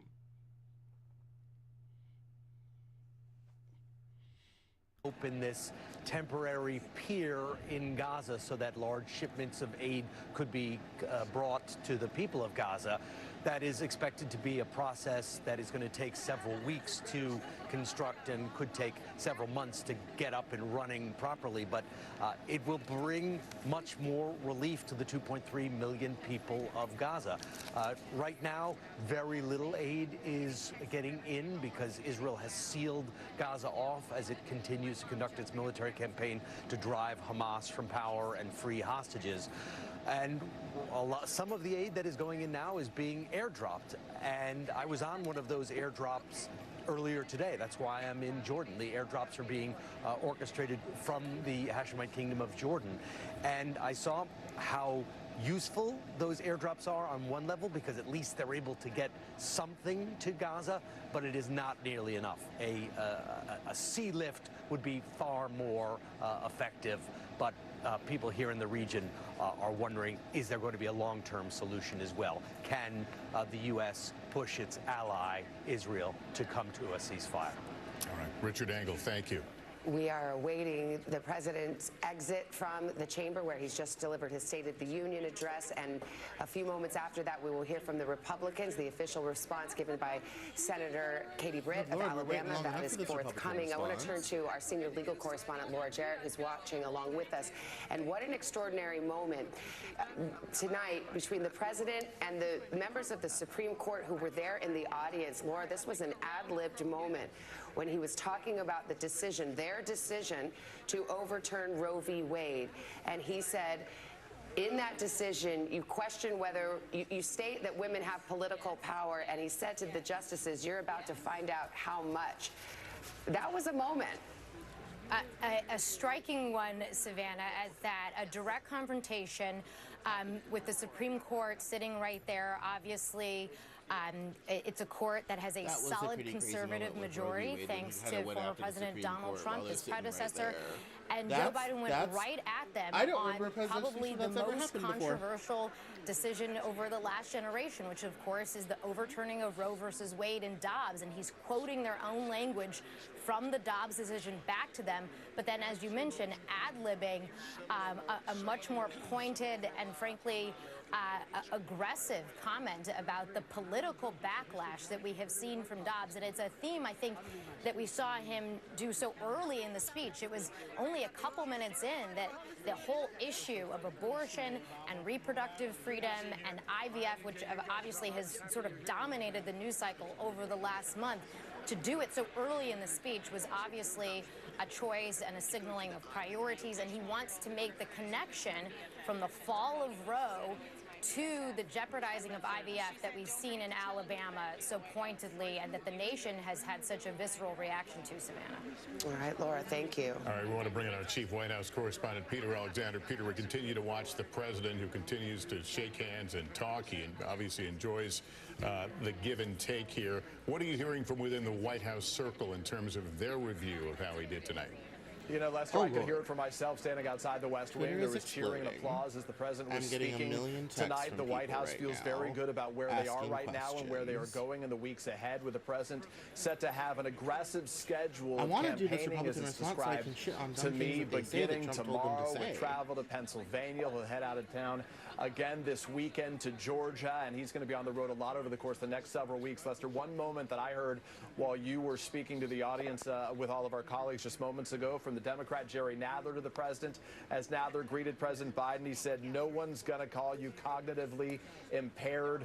Now, the president recognizing the urgency of this moment, the opportunity to try to deliver a performance that would satisfy the concerns of some Americans who have had questions about his mental and physical health. The White House and certainly a lot of Democratic allies I'm hearing from right now believe the president more than met that bar. Go at any time. All right, Peter Alexander, that was one of the questions I posed a moment ago. What is the bar? Because there was this nervousness among Democrats as to how he would do.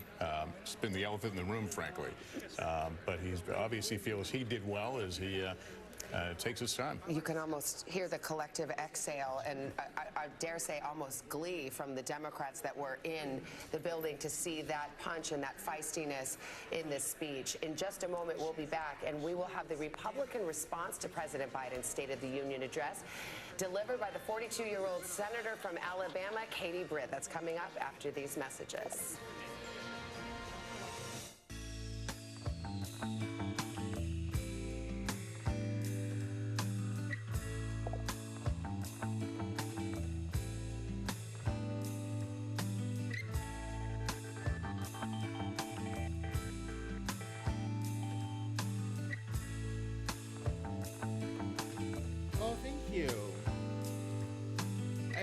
That I've noticed that a lot of other channels similar to mine like watch videos or read articles and do like live commentary sort of thing, and I've thought about incorporating that into my context mix, both as like a tape thing but also a live thing. It's like that's what Hassan and Vaush does and all this type of thing, and so I've thought about that. And the nice thing is now that I have good internet and I have this Ecamm Live platform, I can, like right now I'm streaming to Facebook, YouTube, Twitch, and Instagram.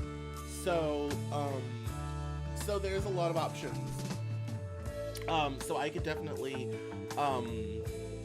do more of that, probably on the side of the NewsHour, which is also live and I haven't been doing as of late. But I'm taking a little break right now, recovering. I came on to do this kind of special, and because there was some people that were messaging me, were kind of like, "Oh my God, are you doing the State of the Union speech tonight?" And I'm like, "Well, I wasn't going to, but now that you asked." Yeah, so I can actually start doing more live stuff like this. So now that I know that people are into it, we had some good viewers tonight, a nice variety of people. So now that I know that people are into it, I will endeavor to schedule more of these, and I'll schedule them in advance so we'll have some more warnings so it can be appointment viewing.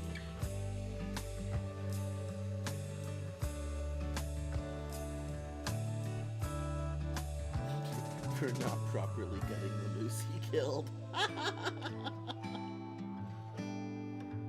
Kristen Welker hosts Meet the Press every Sunday on NBC. Well, they haven't quite turned out the lights or started mopping the floor, but the president may be the last one in the room here as he continues to press the flesh.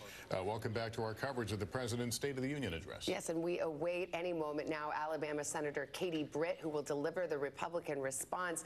Lester, back in the 80s, then Senator Biden gave the Democratic response when he was in his 40s. Now let's see Senator Britt. Oh, good. Now I can. Good evening, America.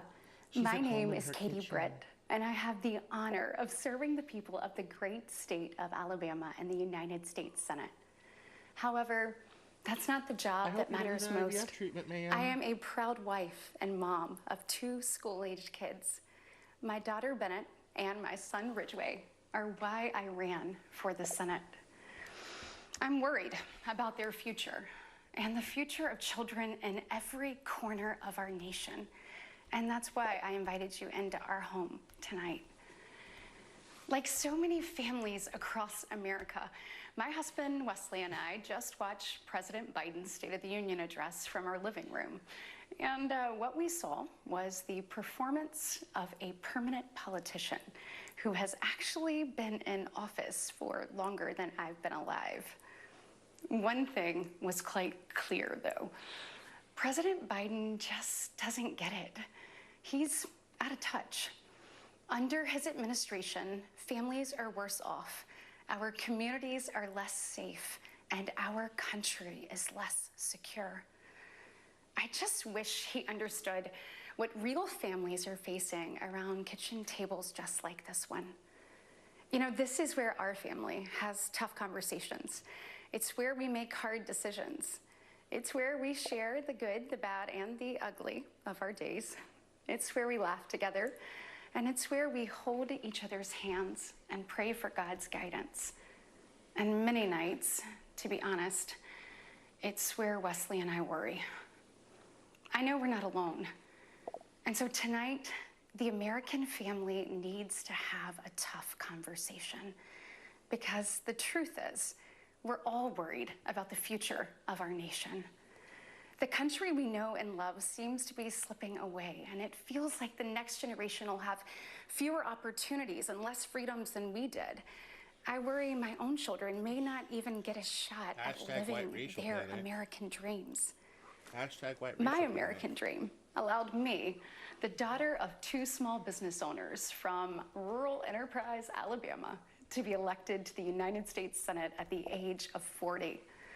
Growing up, sweeping the floor at my dad's hardware store and cleaning the bathroom at my mom's dance studio, I never could have imagined what my story would entail. To think about what the American dream can do across just one generation, in just one lifetime, it's truly breathtaking. But right now, the American dream has turned into a nightmare. Oh no, she's not fake crying. So many oh families. No. The true, Not the fake unvarnished tears. state of our union begins and ends with this. Our families are hurting. Our country can do better.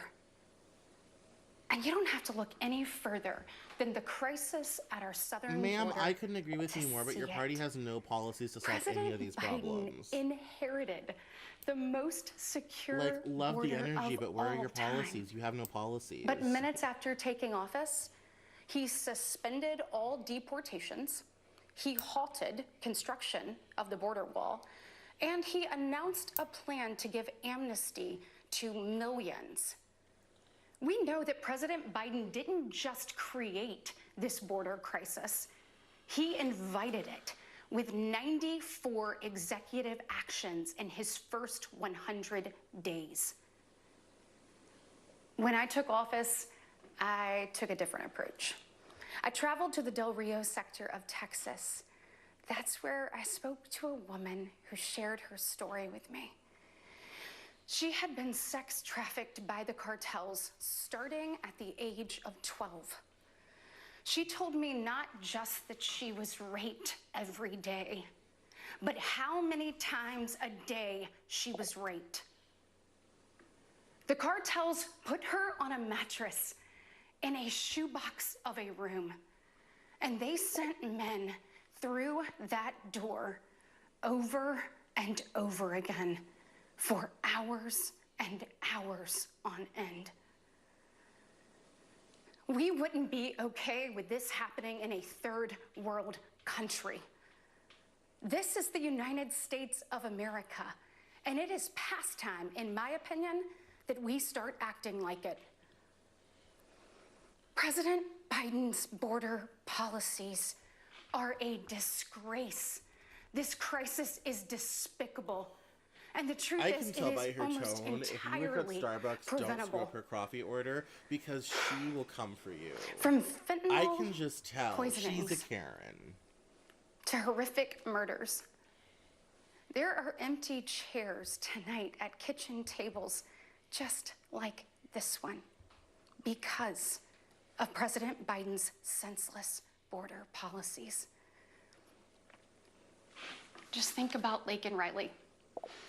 In my neighboring state of Georgia, this beautiful 22-year-old nursing student went out on a jog one morning, but she never got the opportunity to return home.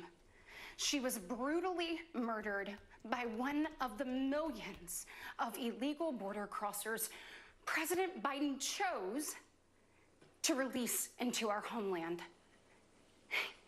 Y'all, as a mom, I can't quit thinking about this. I mean, this could have been my daughter. This could have been yours. And tonight, President Biden finally said her name. But he refused to take responsibility for his own actions. Mr. President, enough is enough. Innocent Americans are dying, and you only have yourself to blame. Fulfill your oath of office. Reverse your policies. End this crisis and stop the suffering. Sadly, we know that President Biden's failures don't stop there.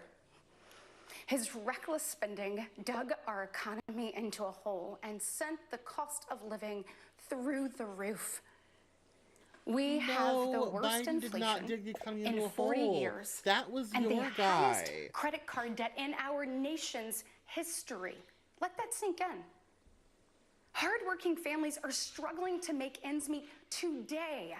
And with soaring mortgage rates and sky-high childcare costs, they're also struggling to how to plan for tomorrow. And The your American party's people ideas are scraping by. Well, President Biden Please elucidate those proudly for us, Ms. proclaims that Bidenomics is working. Goodness, y'all. Bless his heart. We know. Oh, she did better. not. She did not. No.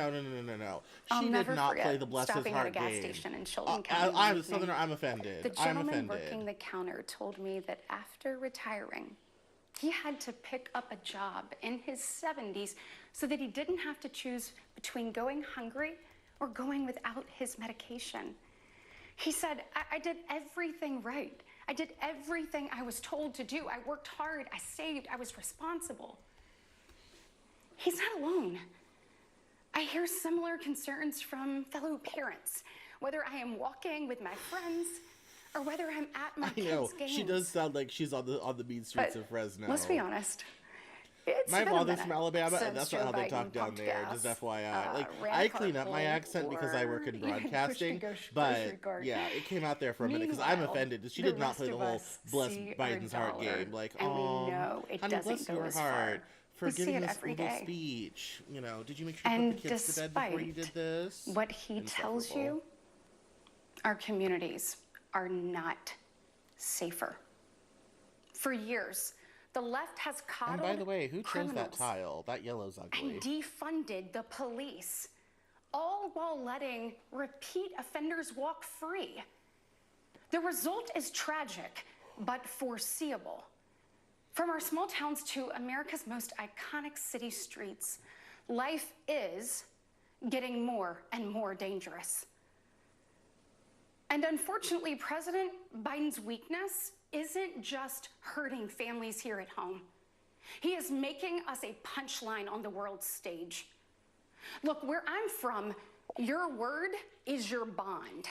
But for 3 years, the president has demonstrated that America's word doesn't mean what it used to. From abandoning our allies in his disastrous withdrawal from Afghanistan to desperately pushing another dangerous deal with Iran. President Biden has failed. We've become a nation in retreat, and the enemies of freedom, they see an opportunity. Putin's brutal aggression in Europe has put our allies on the brink. Iran's terrorist proxies have slaughtered Israeli, Jews, and American citizens. They've targeted commercial shipping, and they've attacked our troops nearly 200 times since October, killing 3 U.S. soldiers and 2 Navy SEALs. Meanwhile, the Chinese Communist Party is undercutting America's workers. This season on Hallmark. China is buying up our farmland, spying on our military installations, and spreading propaganda through the likes of TikTok. You see, the CCP knows that if it conquers the minds of our next generation, it conquers America. Needs addiction coach for sure. And what does President Biden do? Well, he bans TikTok for government employees, but creates an account for his own campaign. Y'all, you can't make this stuff up. Look, we all recall when presidents faced national security threats with strength and resolve. That seems like ancient history. Right now, our commander-in-chief is not in command. The free world deserves better than a dithering and diminished leader. You're right, which is why we're not voting for your America deserves leaders idiots. who recognize that secure borders, stable prices, safe streets, and a strong defense are actually the cornerstones of a great nation. Just ask yourself, are you better off now than you were 3 years ago? I don't have to listen to your guy every day, and I consider There's that a major no improvement. doubt we're at a crossroads, and it doesn't have to be this way. We all feel it. But here's the good news. We, the people, are still in the driver's seat. We get to decide whether our future will grow brighter or whether we'll settle for an America in decline. Well, I know which choice our children deserve, and I know the choice the Republican Party is fighting for.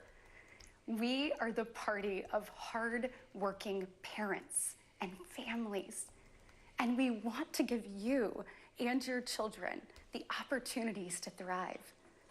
And we want families to grow. It's why we strongly support continued nationwide access to in vitro fertilization. We want to help loving moms and dads bring precious life into this world.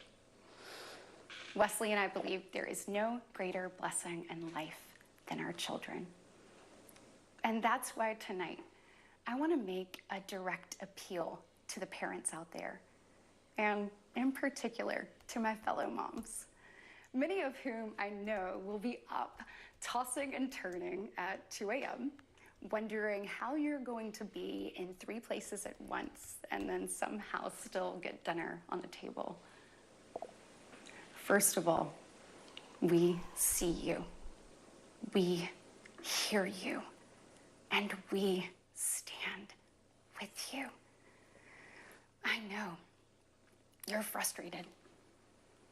I know you're probably disgusted by most of what you see going on in Washington, and I'll be really honest with you, you're not wrong for feeling that way. Look, I get it. The task in front of us isn't an easy one, but I can promise you one thing. It is worth it. So I am asking you, for the sake of your kids and your grandkids, get into the arena. Every generation has been called to do hard things. American greatness rests in the fact that we always answer that call. It's who we are. Never forget, we are steeped in the blood of patriots who overthrew the most powerful empire in the world. We walk in the footsteps of pioneers who tamed the wild. We now carry forward the same flame of freedom as the liberators of an oppressed Europe. We continue to draw courage from those who bent the moral arc of the universe. And when we gaze upon the heavens, never forget that our DNA contains the same ingenuity that put man on the moon. America has been tested before, and every single time we've emerged unbowed and unbroken. Our history has been written with the grit of men and women who got knocked down. But we know their stories because they did not stay down. I love how this speech is so we like are here white, crazy, millennial girl coded. Back like up. So now it's our turn, our moment to stand up and prove ourselves worthy of protecting the American dream. Together, we can reawaken the heroic spirit of a great nation. Because America, we don't just have a rendezvous with destiny. We take destiny's hand and we lead it. Our future starts around kitchen tables just like this. You with already moms used that and line, dads dear. just You need to like buy a new you. speechwriter. And you are why I believe with every fiber of my being that despite the current state of our union, our best days are still ahead. May God bless you, and may God continue to bless these United States of America. That was Alabama Senator Katie Britt delivering the Republican response Oh, to my President goodness. Biden's All State of right. the Union I'm address so while he was still in the glad chamber. that Senator Britt we criticized made him, it to the saying that Republican she and many response. others are worried Thank about you the guys future of so America. She much especially for blasted his handling of the border We and do painted this this kind of moment ad hoc as a live thing. We had a lot of crossroads viewers for tonight. I America. appreciate And talking it. about the split Thank you screen, so much there's for a reason, of watching. course, that You she's know, I considered love one of the rising and, stars make sure in to the like, Senate follow, and in Alabama subscribe, politics. Alabama. at Cameron Cowan on Twitter, Instagram, Facebook, Cameron L. Cowan. If you're watching this on a social media platform, you should already be following me, but please follow and like and subscribe on YouTube, of course. And for the latest political commentary, visit CameronJournal.com. I'll see you next time now. Bye-bye.